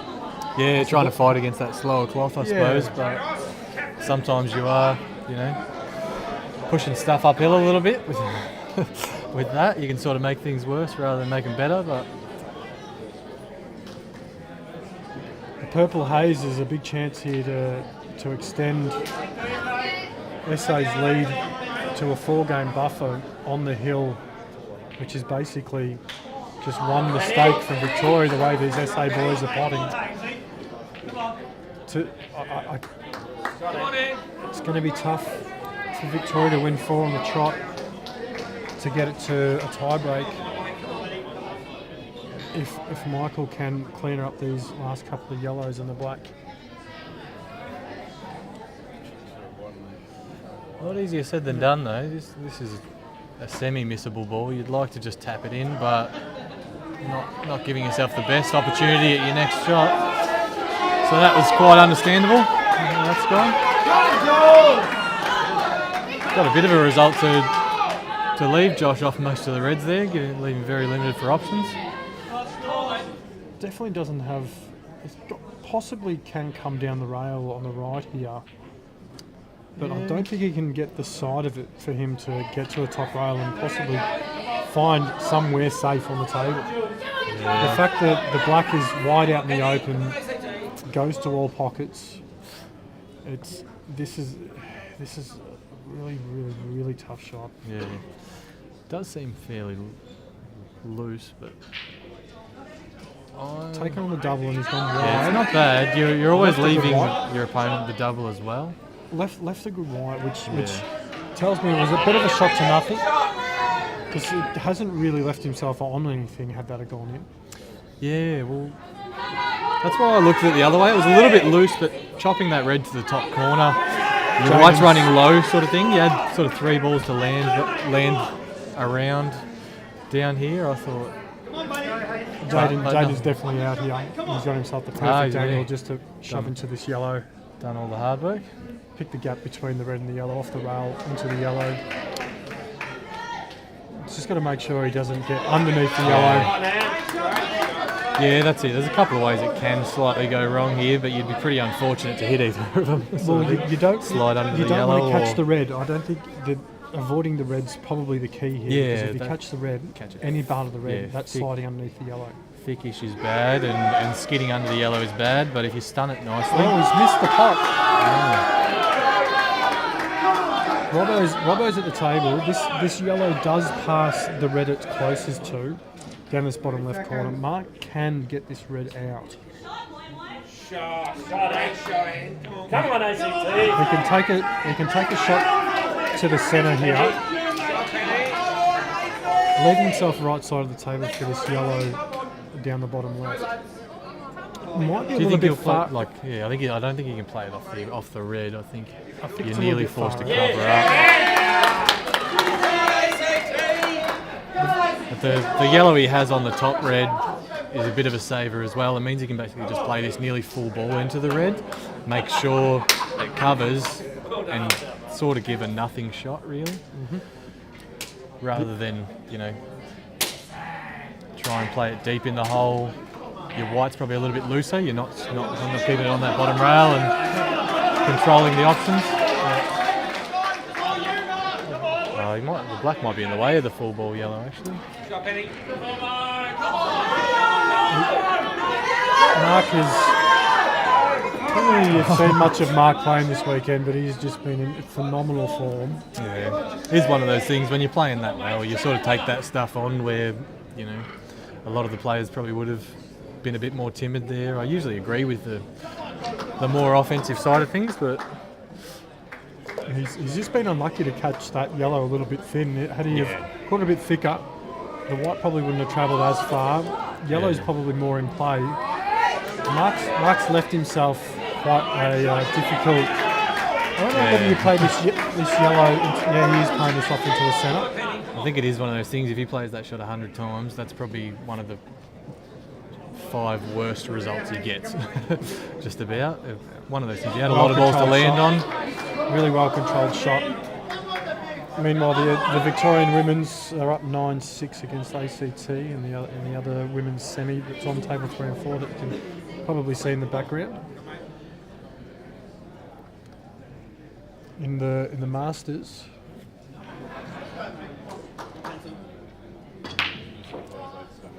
Oh, sorry. In the other Open semi, New South Wales are 8-7 up on Western Australia, and in the Masters, SA 9-6 up on WA.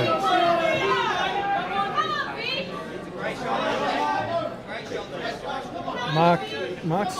I think is this a dead weight into the bottom left corner for? It looks like it. I need to play this just full, try and hit the red nearly full ball. Just dragged it to make sure.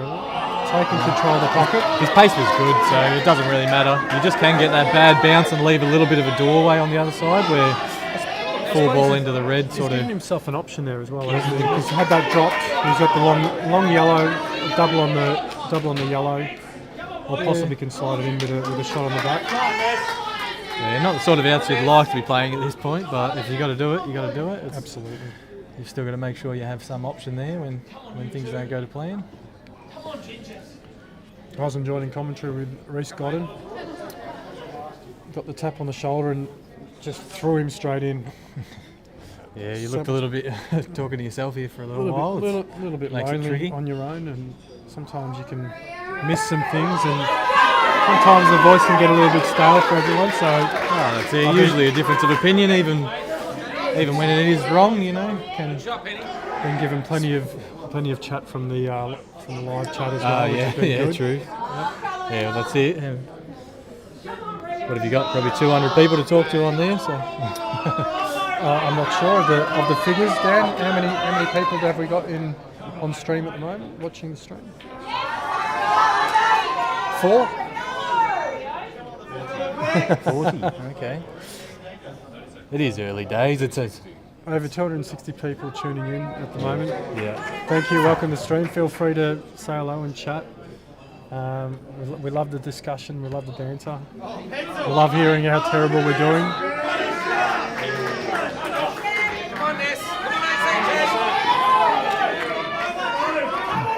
Mark's taking the double on here. Yeah, a lot going on that other table, but it is sometimes good just to stick to that one frame for commentary for save confusing things. Hazy, I watch Hazy just nudge up against the yellow and got a really, really, really good result here. If this red's not frozen on the bottom rail, Josh has got a pretty easy, simple escape here. Great shot from Mark. Has he got enough of the yellow? Yeah, it looks just. It does look very just. These go in off the jaw. Yeah, He's you can definitely play going it. off the jaw. But you'd like to be able to play it with a little bit of power to control your white out a little bit, but I think instead of just rolling up onto the red. But he may be forced to take his medicine here and drop it in and take a tough black.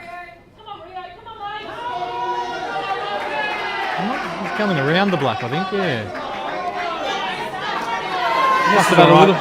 It's a big pocket. Yeah. It's all right. Had a little bit more room there than it did look, but to be able to control it that well. It's got the red just higher of the black, also to stop the white flying around the table.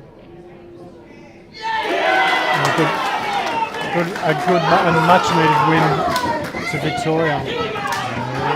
Exactly Brings what it they back to a needed. 2-frame buffer. Hazy's not. I don't think he's hit that. Yeah, I'm not sure what happened there. We were in between screens, but Josh here in a very controlling spot. Benny, thank you for popping in, and hello to you too. Hopefully you and the family are well. Thank you for tuning in. Don't forget also, guys, if you want to donate to the stream, it's a CueballTV. So don't be afraid to drop in a little $5 donation, or as much as you want. Everything goes to improving the stream in future events. Helps Dan travel around to more events and bringing pool to you guys. So if you've got $5 or $505 that you're happy to part with, Josh needs to get off the rail a bit here. We'd much appreciate the donation for Dan. He does a great work for the pool scene here in Australia. So if you can find a few spare dollars lying around, we'd much appreciate you dropping a little donation. This is a tricky one. I'm not sure how much angle he's got exactly on the red. You nearly could play the red to the top dead weight and leave somewhat of a plant basically on the yellows, even if you do miss it, and you're going to be still in a reasonable position, I think. Does he have 2 shots? I was just in 2. Okay. Wow. But I'm probably definitely taking the top ball. It's just a harder ball to land on. The other one's available from anywhere, really. Victorian girls have just beaten ACT in the other semi-final. In the background that you can see, Josh has taken the We're taking the other ball, relying on. He didn't have two. When you play it that well, why wouldn't you play that ball first? He didn't have Make two life shots easy? though. Oh, he didn't have the two. Okay. Yeah, that was quite interesting then. That was sat right on the edge of the pocket, Yeah. and he's that is opened deep up there. his red, and he's opened up the black as well. As nice as these do look, though, they are somewhat poorly linking. You nearly need to stun to the right side of the red to play the red to the yellow to the left centre. The bottom yellow, I think. No, I think. Or do you think he's going to punch it out? The right. Do you think he can punch it I out? think Do he's you think he's got punching out. I enough think he's just going into the right centre here. Going to come out to the left side of the table. Left himself a Had plenty. little 3 rails.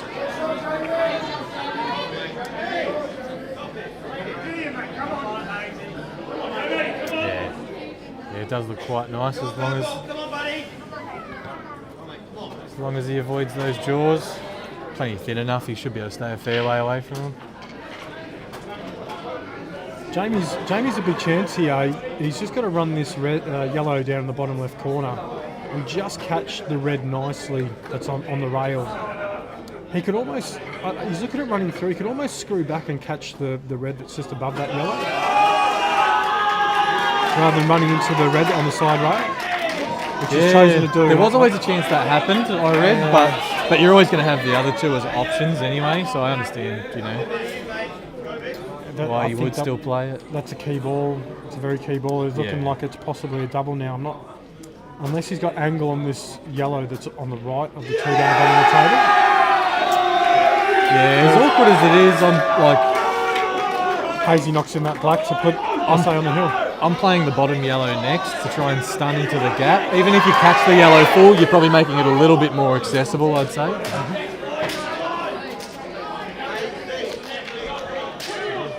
Is always that chance you push it closer to the reds, but I think majority of results you get here will make that yellow more accessible or the white land on it. I think he's... I'm looking at this as if this could be his last ball because he's queuing up reasonably high on this. Yeah, he agrees I think with me. you'd be stunning if you want to be coming back to the left side of the table. So I guess he's leaving himself that as the last ball. He hasn't quite gotten into it enough as much as he wanted, but he's got the choice to play the same shot again, basically. So I think he's got the double left now. He's saying how bad he is. He likes to let everyone know how bad he is at doubles, but it's until he plays one against you and knocks it in, no worries. Sorry. Next we'll have Stacey Vine breaking against Michael Skerry. Looks like quite a bit of force in this shot though to get the white over there. No. Interesting selection. No. That yellow looks frozen. I can't see any light on the cloth. I don't really understand why he sort of checked that up. I Got the would sunlight. have thought that was running side off the rail. But one of those things, a lot easier from commentary than it is on the table out there. Yeah. Especially in what is technically a deciding frame. Stacey's gone the cut break again. I'm not sure if 4 balls hit. It possibly did. Mike's a little bit of a tough table. Daniel's got an opportunity here to really put a little bit of hurt on Jamie. Can just chip his red into a better position, the one that's closer to the centre pocket left side of the table. Leave Jamie hard on the rail, on the left rail, and stop being able to get across the table. Yeah, that's it. You want something close to that pack, a little, somewhat close to that pack, to have an opportunity to move things. But yeah, I agree. Just chip that. Probably chip that red out. That's not the one blocking the yellow, and maybe make it a little bit more potable, so you can have a little bit more control going into that red if you have to. He has put that really far away. Yeah, I think there definitely was an opportunity to hit that a bit thinner and a bit softer screw to the rail. Yeah, I'm just glancing that really thin and just not even getting it past the centre. But yeah, true. It doesn't matter if your white runs nearly to the top rail. It's not really realistically. It's probably a better result anyway if you had just glanced it to push it a bit more on. But but still in a very controlling position. You'd still definitely rather be him than Jamie at this stage. Yeah. There are some questions about the selected footwear used by Mr. Stevens. Oh, he doesn't want this to go in. He doesn't want that to go in. Everything's been pulling up, it seems, all week, but that one did not. All of a sudden, there's some pace down the rails.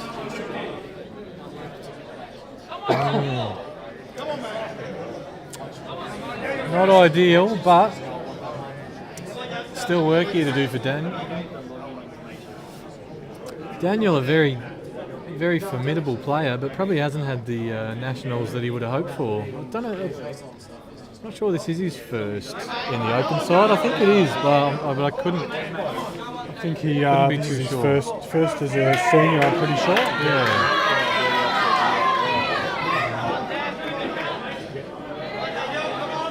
Gonna have to let Jamie know he needs to get the black texture out and colour in the white showing on his sneakers. I don't know. I know there's the Sneens option when you go the old denim jeans with the runners, but I'm not sure what the term is when you're wearing with some dress pants. Yeah, true. I think Jamie is one of them people. I have seen him with the Sneens before, the Junners on as well. So multiple perpetrator. Daniel's stunned this. Yeah, that was interesting. I thought maybe the bottom red might go to the centre. He must have seen something else in it. He's playing the safety. Maybe that bottom red didn't go to the centre. I thought he would have ran through that last red a little more and give himself that option to take it. I thought he saw 2 shots, which I've obviously Used his first in that's the correct. first shot. Yeah.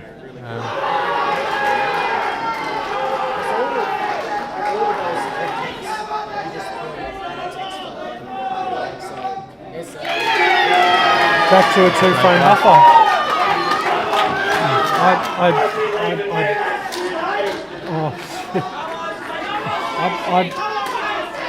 It's a few times in this match that the player with the least amount of balls on the table, with either on the black or his last ball, has ended up winning the frame. It is a funny thing. It's like it's one of them situations you sort of never want to be in.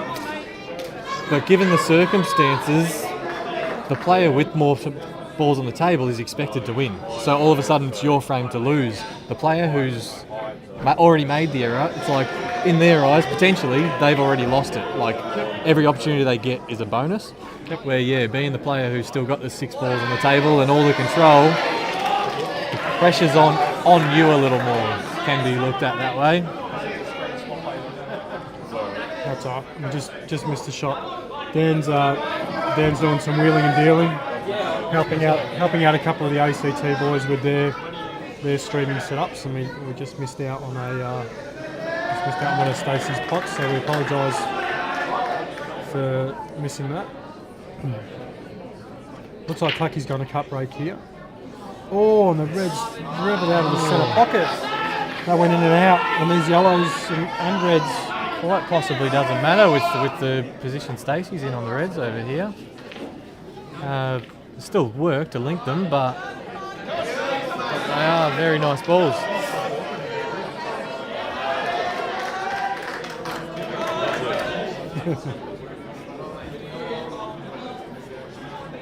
Interested to see how he does play this. Like, I feel like when you're flowing, you play this just with bottom right, basically, and come off the top rail, off the side rail, and straight down the line of the red. It's just a stun off the top rail, I think. Yeah, he hasn't gotten into it, and I think he's left him where he doesn't want to be. He probably wants to. He would have liked to be a foot closer, but I think he's all right with this. Just dropping.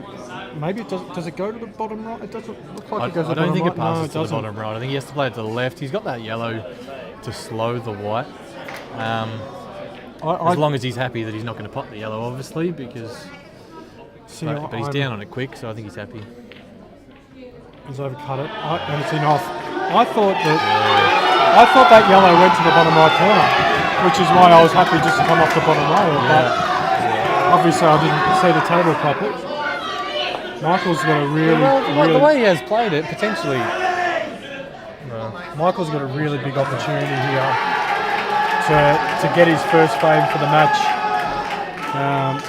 Got a bit of freedom with 2 shots up his sleeve. I don't think that cannon goes on the bottom right, but he can run through this one here and get on it. Yeah, right I think now. that's his first obstacle. He'll be running through this and likely playing the bottom yellow. He He's just landed needs on to the get top one one. of it. It doesn't Yeah, it doesn't really matter, but bottom yellow just gives you a little bit more control of the white, I find. You've got a bit more room to move rather than... Yeah, great shot by leaving Michael. that. Great shot, and he'd love to Yeah. be on this one here, just to come off the side rail into the. I think he knock bumps the the yellow out. top yellow, yeah.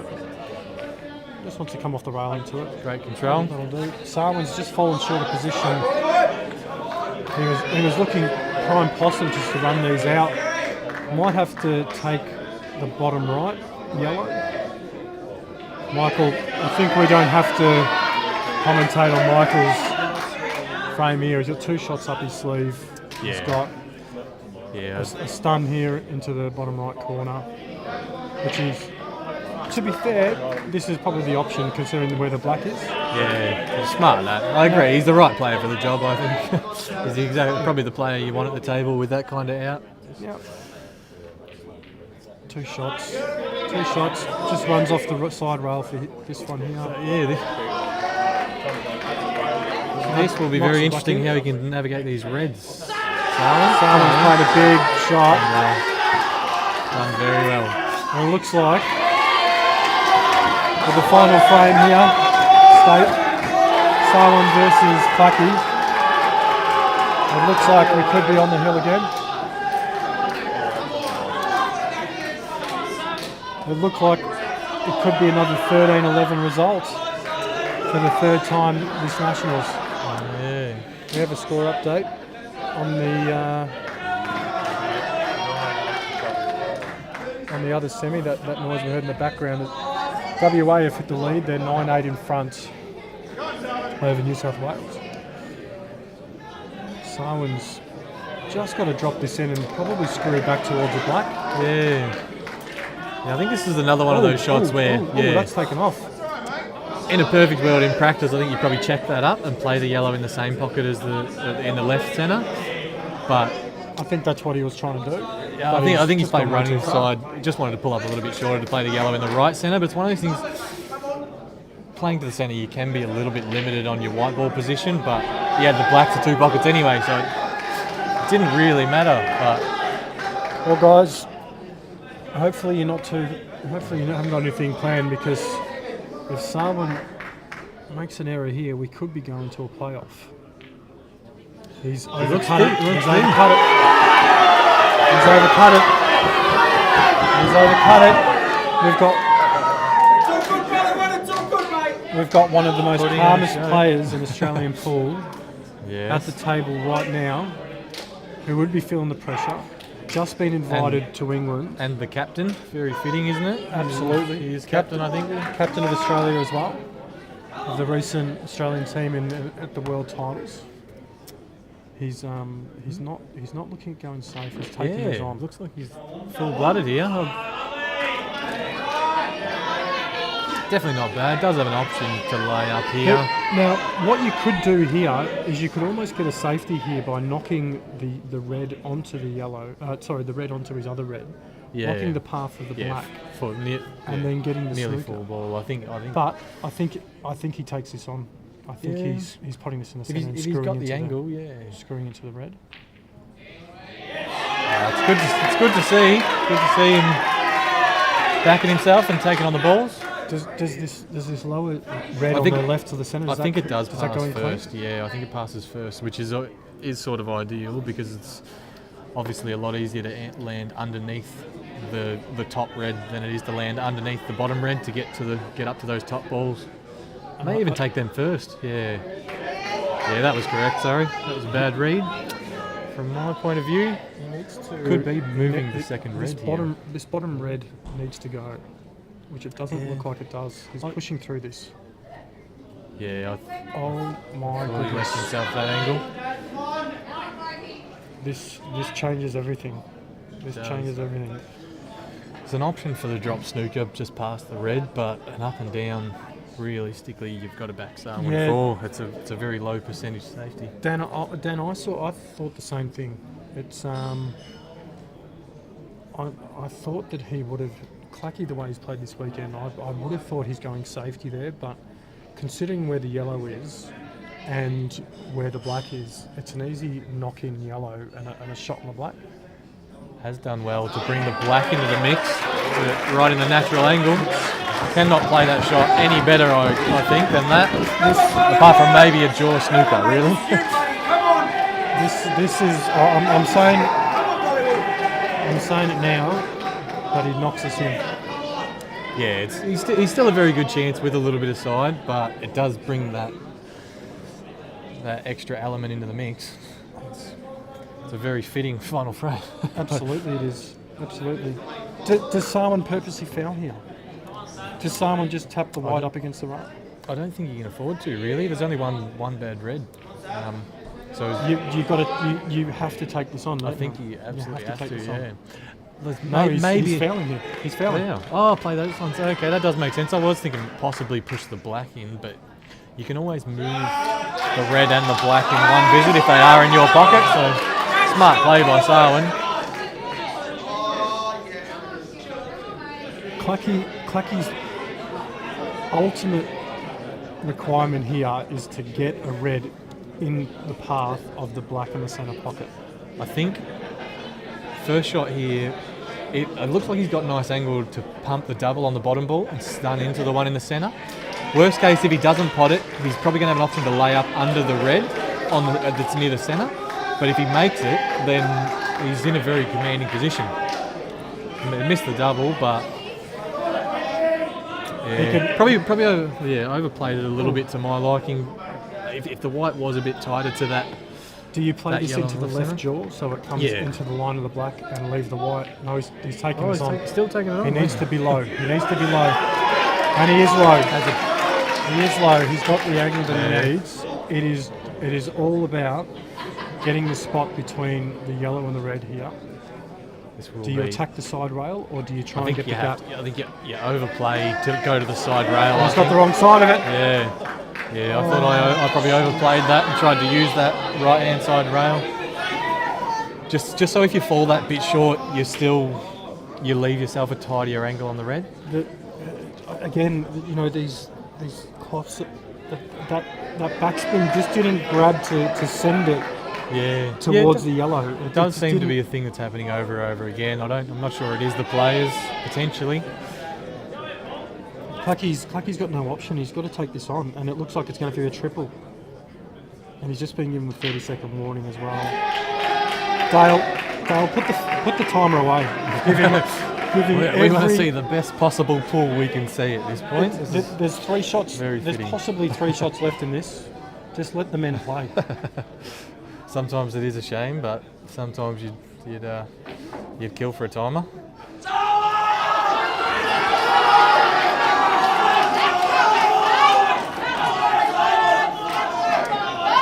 It was a very tough situation. At the end of the day, the yellow's deep in the pocket, so this is no gimme. I think Screwing these can go wrong. definitely can, but Sarwin's a very experienced player. I think. That's interesting as well. I was going to say because he'd overplayed the last time he played that shot. The last time coming out of that pocket, he overplayed it. Thought he would have been a little bit more fussy this time, but Is the in-off on? No, the in-off I definitely is thought on. he hits the top rail. I think you. He's got it. Oh, very thick, but 13-11 again kept it interesting.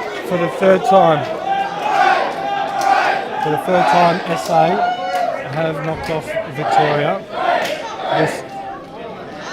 this championship, 13-11.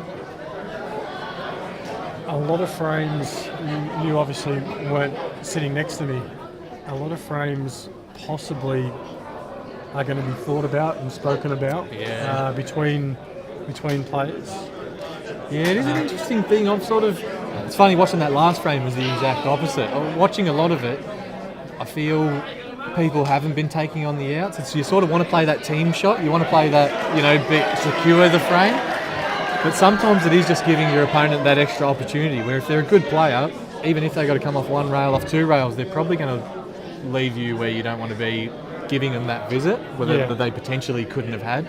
What we might do is we might get Dan to see if he can turn the camera around a little bit and see if we can get a view on the WA New South Wales match. Do we have a current score? I'll get a score update. If I can just reach. WA are 11-9 up on New South Wales currently. Dan's going to try and get the masses to sort of not hang around that area.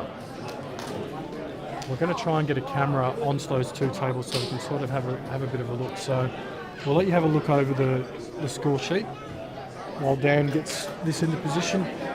But yeah, as we were saying, 13-11 again, 3 times so far this championship. So obviously SA got Victoria the first time. That was one of the first 2 losses, wasn't it?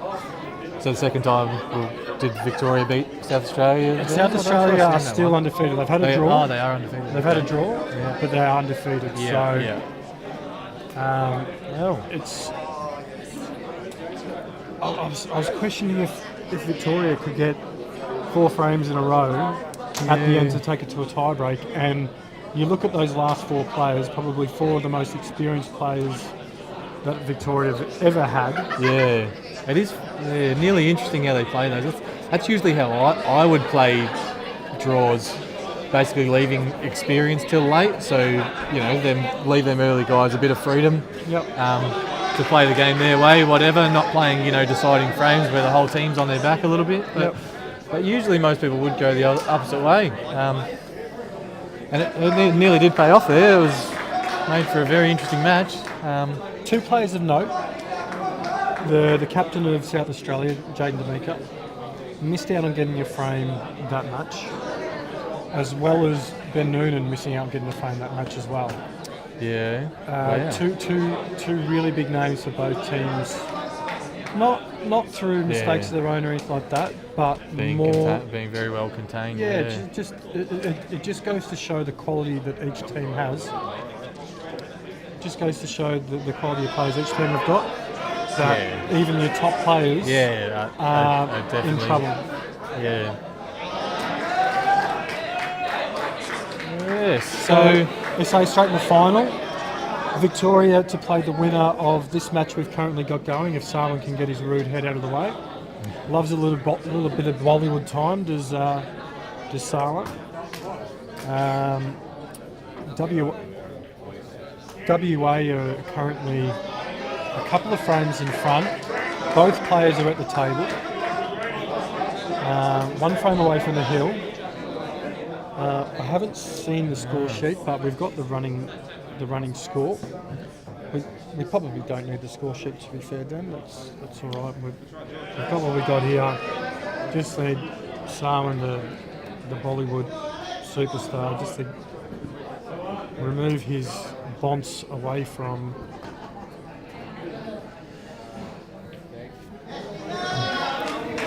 We've just given there he is, the Bollywood superstar. He's purposely kept himself in focus. The umpire possibly gets some leniency. We just need Brody just to use table 9 to ref from, and then I think we would be in a dream position here. Looks like we've got Alex Kingsbury versus Travis Crawley, and we've got Luke Anglesey. Anglesey's versus Crawley. And we've for got New South Wales. Joe Zhao. Joe Zhao's playing Alex Kingsbury.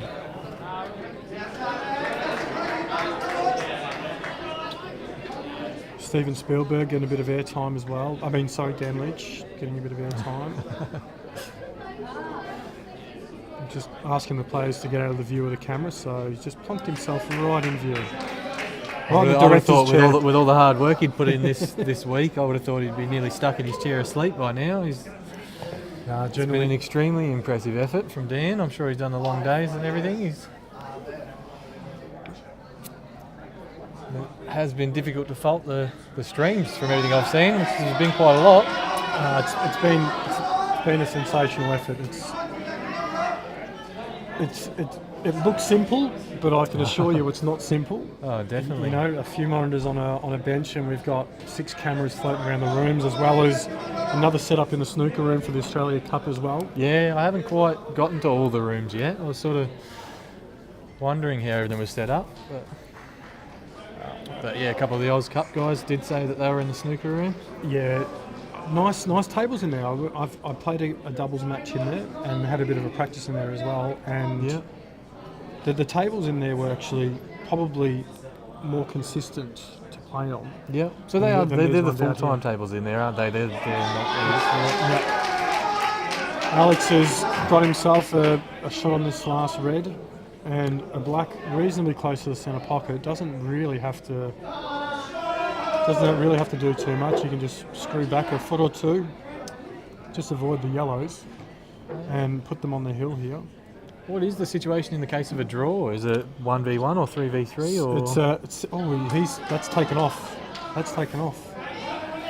falling for the same thing as Sarwin, I suppose? Everyone's sitting there. It's one of those things. Sometimes you acclimatise to the table you're own fairly well, but like sort of hearing from everyone about, I played this shot and the ball was a bit slower than I sort of thought, and I played this one. And yeah, everyone does seem to be overcompensating a little bit now. Buff found himself on stream because we're trying to look at these, so he made himself even more. To make a better door than a window. Takes up half the screen. Yeah, he does. Does the buff. Thanks, Buff up. And it drops in. Yes. WA on the hill. Kingy's made a nice out there. Got himself a little bit of strife there. Yeah. So what is the result in a draw? Is So it the format is 3v3? seven playoff race to 4. Wow. Yeah. Yeah. I don't know if you can hear in the background there, so just having a little bit of a team chat there and giving their version of the great wrestler.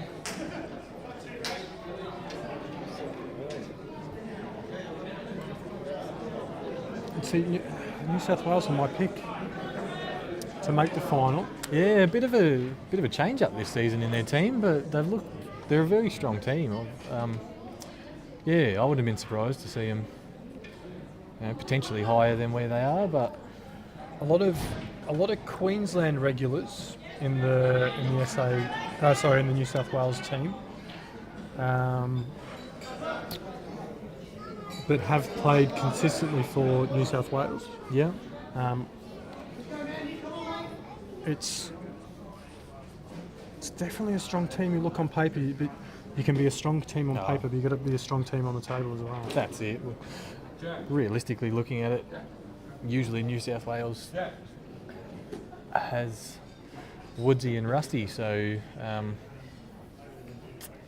and for the most part, the last few years they probably have landed in a similar spot. So looking at that, the replacements have held their own. They've done well. Oh look, Jonesy, maybe you should give him a call, because I reckon if I tell him to stop blocking the camera, he'll probably get even closer to the camera just to annoy you. Knowing that you're sitting there watching at home. I hope you're well, Jonesy. It was really good to see you a couple of weeks ago, mate.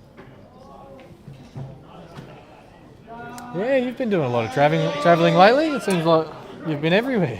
Yeah, look, I've been doing a bit of refereeing. I went across to the great James Delahunty's 40th birthday, who would normally be a spot in the South Australian team, but obviously he's taken a step away for study and for his career. Played in a main event this year, and decided to take a step away for a couple of years just to finish off his course, get his degree and masters. So we wish him all the best, and sorry he couldn't be here with us. Yeah, always a shame to be losing such a great player, but good to see. He's got some priorities and some goals to achieve as well. Absolutely. He's 10, 15 years ago, you'd never think that he'd be with a family, a couple of kids. Yeah, I wasn't quite fortunate to know him back then. But I think if you ask any of the guys here, about the old James Delahunty. They'll Yeah. let you know that he was a stand-up citizen and have nothing bad to say about him. Yeah, I've heard a couple of good stories along the way. Daniel's played two. Okay, sorry, Smiley. So Daniel Porter's actually played, and this is his second or third nationals apparently. So. Oh, really? Yeah. Yeah, it does make sense. That's why. Yeah, I wouldn't have been surprised to hear that sort of thing. Yeah.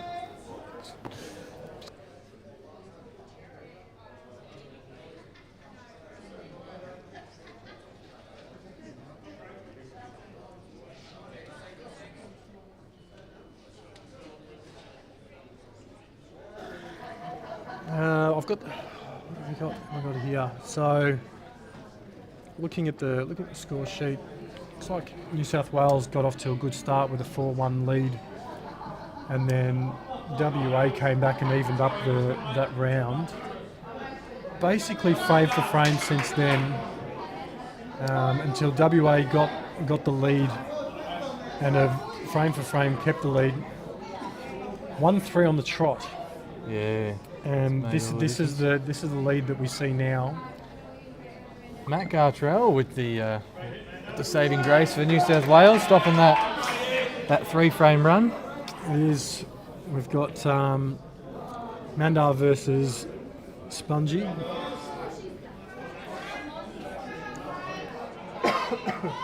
Mandar usually at nationals, a very capable player, not the kind of player you'd like to be playing. Seen a lot of good pull from him here before, but I haven't seen a hell of a lot of him this season. I'm not sure how he's tracking. Playing against the WA boys, this nationals, there's no fear. They're very, very attacking. Yes, Daniel, it is world rules. Very, very attacking. Are having a go and very capable. They're really, really, really good team. Sometimes they can possibly go a little bit too hard. Yeah. But yeah, it can be their strongest weapon and their biggest downfall, I suppose. Being a younger side kind of thing, that's compared to probably a few of them, I think. Luke Foster's absolutely blown me out of the water the amount of times that he's found himself in trouble and got himself out of snookers and out of kick shot. I did see I believe he was 8-7 up in the singles. Comes off the top rail to a ball that's near the centre, trying to put it in the centre obviously, but did well to swerve to even make the up and down off the top rail available, and pots it straight down the rail to land fat on the black. Phenomenal. And that shot of course put him on the hill. Yeah. You know, Barney was all you put him penciling down to level up the scoreline there, but Angles has played a really good shot there. A bit unfortunate that Red's sort of held up against the rail. A couple inches off the rail probably would have been better so he could transition to this one in the centre. He's got a bit of black ball control, you'd say, considering where the red is. Not that the red goes in the centre, but it sharpens the angle of landing on the black for Travis. Yeah, they do look like very fairly tough balls, but they do seem to link quite well at this stage, depending on what angle he's got here. He wants to be high, and he looks like he is high. He wants to roll through and sort of be centre table, but also centre between the centre and halfway of the table. Yeah, it looks like he's got some angle, but could be deceiving. But he's obviously happy with it because he's lining it up from that top side, and as straight as you would like to be on it, you need some angle to be able to use the rail, likely to get past the red in the centre. I think he's happy to. You don't want to be in between here. You don't want to be. Don't want to be too straight. Yeah, you're happy to use the rail and just use that bit of side rather than having to really cue the ball. But there is that in between where you can land. You're happy to be straight. That painful spot. Yeah. You're happy to have a bit of angle, but you don't want to be in the middle because you're playing into it. And then you've got to play the forced stun with side off the rail, and brings a lot of complication into it. Does look like he needs relatively good position on the red too. I think, you know, just to be able to pot it probably isn't enough unless you're really happy with the double. Considering how good the yellows are sitting. Oh no! The miscue was a little quick there, a little hesitant, and then probably jumped into it. I think watching that back. If you've watched Angles play, that's very natural of him to act around that. Not to miscue like that, but the way he's fidgety. Yeah, He'll one of those players. He'll keep getting back and looking at his angle constantly. Yeah. He'll check his angles. He'll go down and feather a few times and check it again. It's just a natural way of playing for him. Yeah. He just obviously might have dropped the shoulder into that. I don't know. But the experience of Travis Crawley. The benefit he does have is he has missed his bad ball there, so all his balls are definitely applying some pressure now. Doesn't look like there's much of the table to land in that's safe.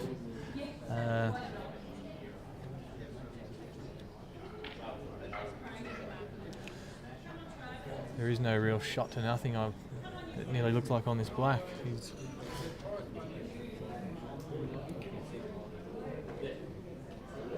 not sure where the red went. Travis with the fragile sticker. He looks like he's playing in this black. Yeah, he's nudged it up. I can't see because he's pushed the red. He's nudged it up. He looked unhappy with it. There is a chance that it goes off the red, but he looked unhappy with it. Don't think it does. I don't think it does. I think you might see him tapping up. I think he's tapping up to the spot here. Yeah, it does also have. Looks like he possibly has that option to just leave the white tight on the bottom of the black. He's knocking the black. Pressure. He's knocking the black into the red a little bit firm to make sure it's on. Yeah. But he's definitely going to be knowing Travis. He's going to leave him no shot.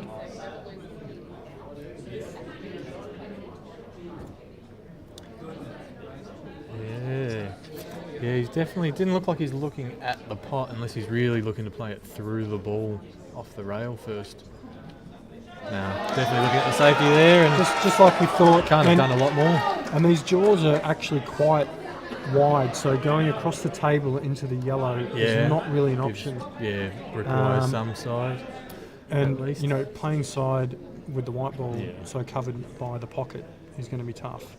Yeah. He's looking at possibly coming off the jaw into the red, because he'll obviously catch the jaw again.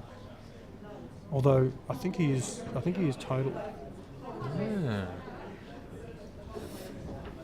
Yeah, it would be very interesting to see this from the usual CueballTV angle, to be able to read whether the white slides in off the red, whether it's sort of what is available. But I don't think it's too bad. I think the red is very available. I think I would have probably in a perfect world you probably err towards overplaying it because you're a chance of hitting your other red. And plus the pot was on the far side of the first red, I thought. But definitely hampered by enough white ball. Hampered by the rail also though, so tricky to judge how much side you are getting on the ball. And again, these rails have been quite skiddy. Yeah. And haven't really been taking spin as well as what we'd like. Yeah, the tables do look fairly nice in person. I think they look really nice. It's just apparently they have sat a little bit. Must be from last year basically. They must have sat these tables to make all the difference in them because they do look very fresh. Well, they've all been reclothed. And they've definitely all been reclothed. The rails have been reclothed. They've all been. The committee have definitely gone out and made sure we've been given the best possible conditions that we can have. Oh, that's it. Well, I suppose it's realistically it's one of those things. Probably coming in as a player, it's possibly something to complain about early in nationals, but the guys have been playing on these for the last 10 days. Kind of thing, so to walk away from a final or something like that saying the table was slow or whatever, you would have thought you'd likely have adjusted by now. Very early on, I know myself personally, the first 2 or 3 days I was absolutely no issue with balls on the rail. I'll Yeah. be pumping balls down the rail, no issue at all. You know, fast forward 2 or 3 more days on, you know, in the last couple of days, a rail ball's They a have tough tightened up shot a now. lot, It's yeah. a tough shot now. It's I not did one that find- you can attack too hard. Yeah, I remember the last Nationals just watching everyone smash them up the rails, and it was like, you know, to some extent, you can look at it as technically wrong. Like, yes, it allows for less rolls and stuff, but it also allows for less sort of slide from the cloth, but then you get more squish from the rubber sort of thing. But it's, but yeah, it does seem like people have sort of gone off that a little bit this year compared to the last one. Yep. There's a bit of pause in play on the second table at the back. I'm not sure what the players are waiting for.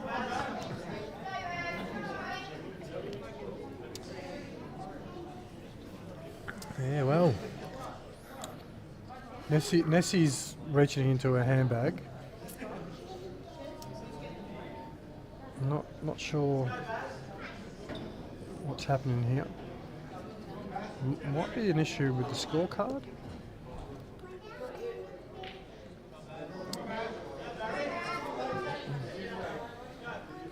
Not sure. That both teams are looking at the iPad here.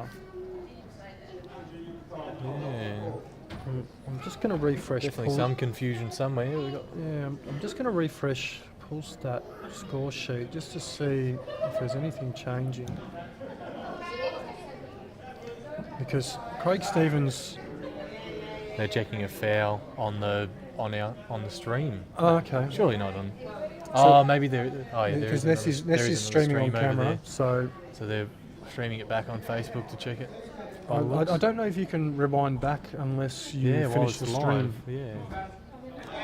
So Yes, you can, because sometimes you'll be watching the middle of the video will end, and then your stream sort of stops. So you are watching it behind already. I think you'll have to end the stream before you can actually play back. I know there's generally a delay On NES stream. on it's Nessa's stream, yeah, Oh, because yeah. she's got her camera set up. She's probably logged onto her tablet just to check. Yeah, so they've stopped the stream so she can check Surely there's to see if there's a foul or not. 100 comments on the Facebook stream saying foul or no foul. So yes, there's a nod. Probably 50% either way. Nessie won't let play go ahead until the stream's back up, guys. So hold your horses. Trent's gonna he's called time running. So Nessie, you better get your act into gear. Barry Kitchener is in a bit of a tricky position here. It nearly looks like a good position, like he has nice position to play the double and aim to go off the yellow basically, and still control the white somewhat, which in a perfect world would be an excellent shot at this point to go 11-12 off the rail is correct. Brilliant shot. Cannot Brilliant play it shot. better. That's beautiful. Great shot. Thank you, Toby. Dan, I think it has to be set up by the person's stream. Because I tried to look back at Nick Palat's stream when they were streaming our match, and I couldn't rewind. I couldn't go back. So I think it comes down to the settings of the person who's doing the stream. It's a great out by Barry Kitchener there to keep them in the mix.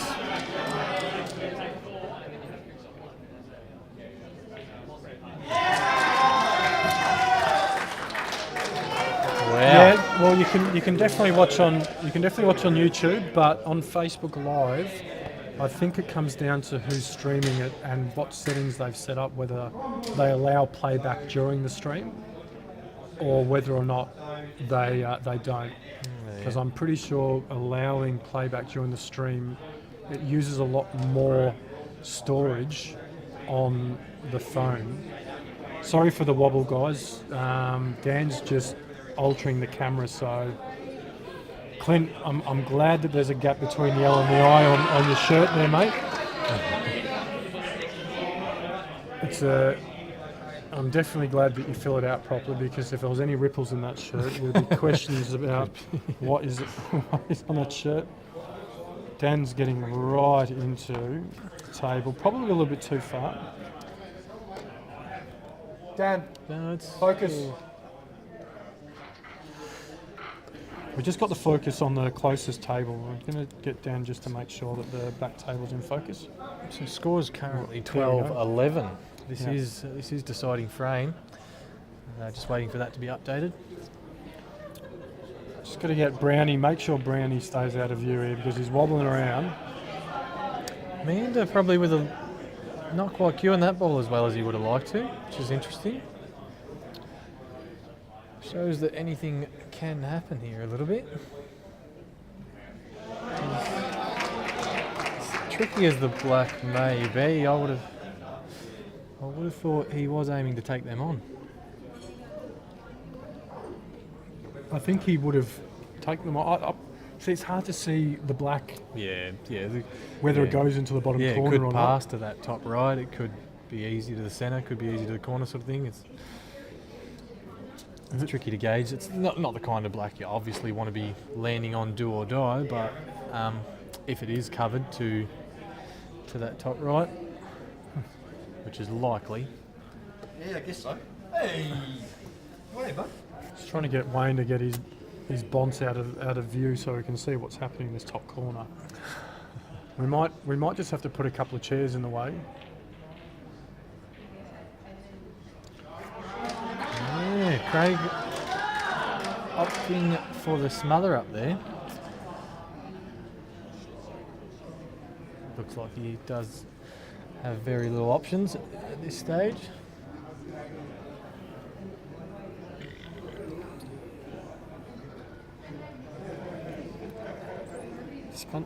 Spongy's a little bit behind this frame.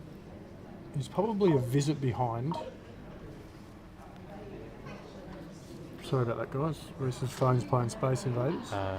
It always. Everyone else always hears it. Everyone's like, Oh, "Oh, whose Noah's phone?" made a great shot. It goes played a off great shot. all day long, and I don't hear it. And it's when Spon- everyone else notices, like, that'd be mine. Can Spongy play the reverse double across here and possibly catch his red and slide it underneath that yellow that Mando just put there? Just to cause a bit of traffic? Yeah, potentially. It does look like the plant is. Or is he is closing fat off on, this so yellow? It's very risky. Yeah, another option to smother up this right-hand side yellow just to buy himself an extra opportunity, given that the yellows are the much better offensive ball. Looks like good touch. Oh, Looks look like at that! great Look at touch. that red roll away from the Yeah, rail. that did pull out quite a bit, which was ideal given the actually- circumstances. To be for him. fair, it's very common at the moment on these tables. They're actually pulling in away Yeah, from the from that rails. bottom rail, yeah. Against the nap. Yeah. The tables are only recloth after, they're only 8 days old. There's no tram tracks or anything like that. So It is interesting. whether it might be the brushing of the tables or not, I don't know. But they're definitely pulling away from the top rail, which is quite surprising given given that's against the nap. Opposite of what you would technically expect. Yeah. That's a Fine. great result there. Yeah, I don't think he could have definitely. played the shot any better, really. Apart from the shot you called was probably a little bit more risk, a little bit more reward. Mandar's He did have the gap. good shot, and he's played that gap. He's all over what Spongy was trying to do there. He's found the gap perfectly. Spongy's just found himself in a little spot of bother here. Spongy has to find a way to just drag this frame out and make it go for as Yeah. long as possible because Yeah, you've sort of got to buy that you're opportunity. sweating on a mistake, aren't you now? The black probably is the saver for him, really. It's the only thing really giving any argument to possibly buying a pocket and trying to cover up make at least one yellow bad. I feel like that opportunity has passed now because Yeah, it with does that look like the yellow is with that yellow quite going deep. in there now, it's foul snooker everywhere now. That's Yeah, I agree, Dan. I believe the black does need to come down there and just cause more headaches but I think he's missed that opportunity now. The yellows are all covered with reds, so foul snooker situation. You're basically saying to Amanda, hey, pick the way you want to set these up, because it's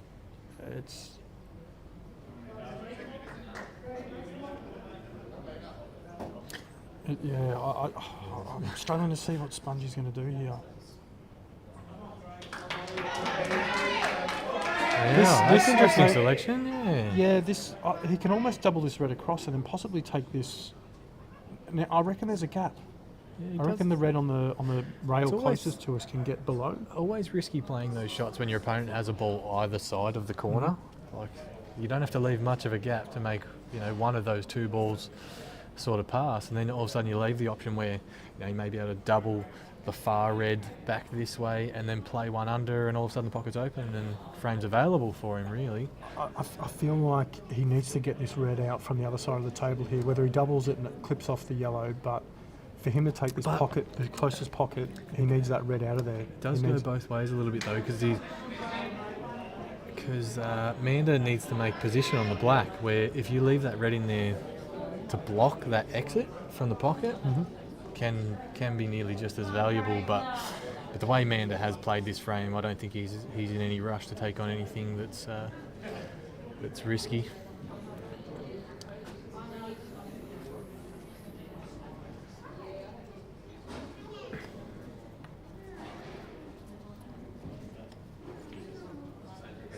Just try to get him behind this red and black down the bottom here. He's got a great shot, a great snooker by the sounds of New South Wales guys who were sitting right behind that. They're very happy with that result. Manda possibly play the black down now just to ruffle things up. I feel like he's got to send that black down towards his yellows on the right side somehow. Yeah, being that there's the two yellows. Or he's got to clip his red off the left side rail here and put it on the top rail. Hasn't got enough. Wow. That is a foul. But he's on the right side. Yeah, it does make it very tricky to move both of these balls with one visit. I think that the red closest to us that we can see on the rail, I'm pretty sure that passes the yellow in the corner. Spongy can chip this red out now, and if he gets it anywhere near the centre of the table, I think he just needs to make sure he leaves himself on this one in the centre pocket, which he has done. He has done. I think Spongy wins this. I think we're going to a tie break. It does look like he has. It's one of those things where you feel like, you know, you're really securing the frame, but he has given those extra opportunities where, which Craig has obviously capitalised on. I think. At this stage. Do you take this one in the centre, which is just right to the white, and play into the black and the red here to put them on, or are you keeping that safe still? Because this, looking at where he's queuing, these are pretty close to the rail on the black and the red. Yeah, there's really no option but to play this ball first. If it passes, potentially your end goal is to just land that. Oh, well, flies past. It didn't even touch the yellow. It did look like there was a big gap there. Potentially your end goal is. It's a bit tricky with that plan in the corner, but the red behind the black looks very awkward. It looks like realistically you'd be aiming to land your snooker there and force pressure, but being a plant and that close to the corner with the yellows, it's really tricky to defend against. Pressure shot this one. Lots of pressure.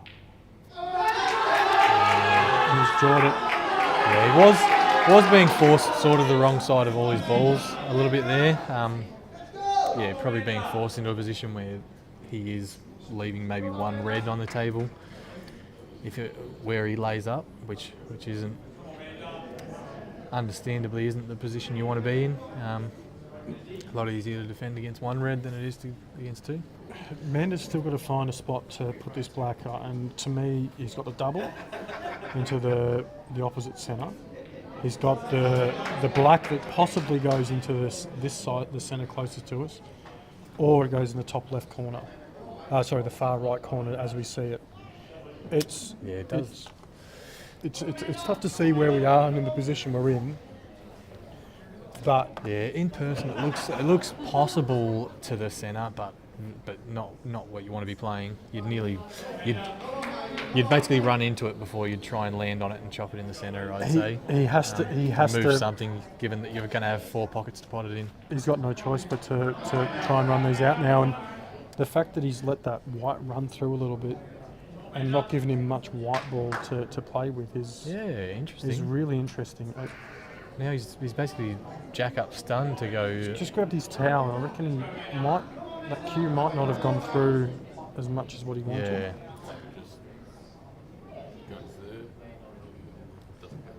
Okay, so Dan's just gone and had a check on the black for us. It does go into the closest centre to us as we're seeing it, and the far right corner. He needs to land. Oh. Yeah. Well, so it's on this left corner, so this is a shot. Yeah. Yeah, it was always sort of going to be available that side, but it was just where it's just not very easy to land on. He's done very well to avoid the centre, obviously, and still stay in somewhat close proximity. This to knock New South Wales and give themselves a date with Victoria in what is probably the does preliminary look final. like he'll probably have a good wide anyway. He'll be on the top rail. Knocks it in. New South Wales are out. WA. 2 very fitting finals, two 13-11s. So the open teams go down to the wire in both matches, just the way we want it. We were hoping to take it to a playoff. Unfortunately, that wasn't on the cards for us. But again, I'm feeling it. That got me excited for sure. Definitely firm. My pick for New South Wales to make the final has fallen through. As I said, these WA guys, they take the game on. And that was a pressure black, a fair angle, but I suppose at the end of the day, there was no risk reward. It was just it's in or we lose. It's almost the pressure is off to make the pot. Yeah, well, the fact that he played it very convincingly. I thought he had an option to sort of roll it up and leave the white on the top rail, but he hasn't. He's played it with conviction, which is obviously good when it goes in. It does make the pot percentage goes up a little bit when you can play them with a bit of conviction rather than trying to roll them up and relying on rolls and stuff. But yeah, good conviction, good commitment, and it's obviously paid off in that circumstance. And well done to WA and WA to play Victoria in the next round. Do you know what time that is? We've got the running sheet has been playing in the background, and unfortunately is advertising the matches coming up. It's currently showing. It is this evening. Dan's going to get this up for us. A reminder that the women's AEBF plate grand final, the international rules plate, wasn't played last night due to one of the players being ill, but it's been played at 7 p.m. tonight. No, I did see that. Isabella there was no result in there. versus Lyndall. Beyond there.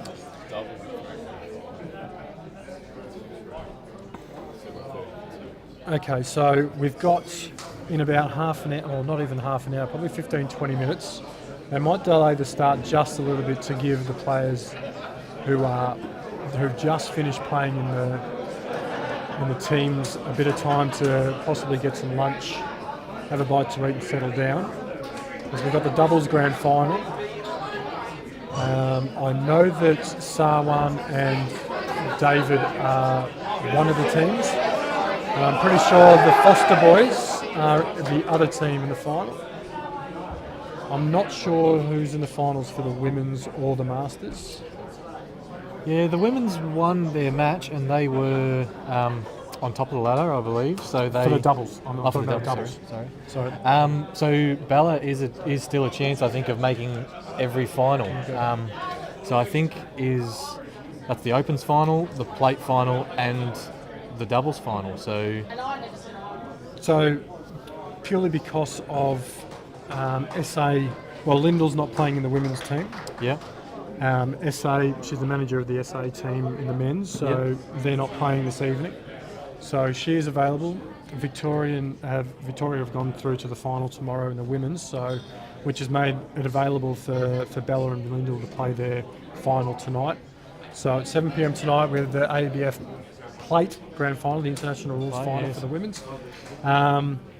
The WA the open the opens teams finals will be at 7:30. That's all. That is open, women's and masters preliminary finals are all tonight at 7:30.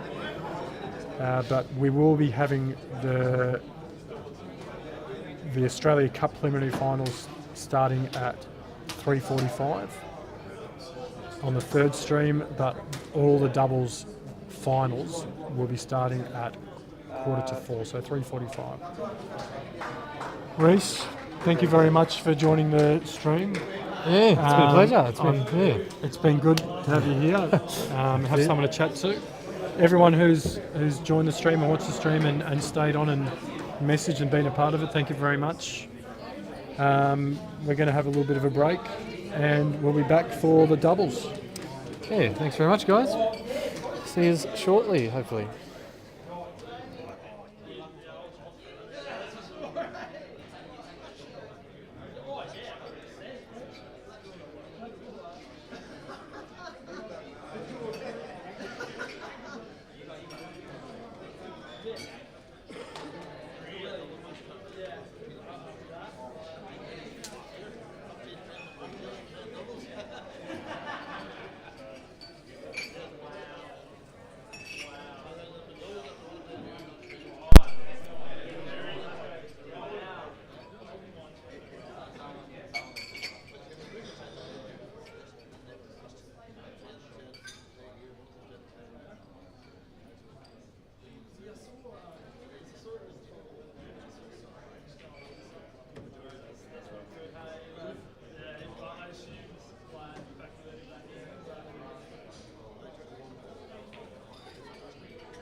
Exactly.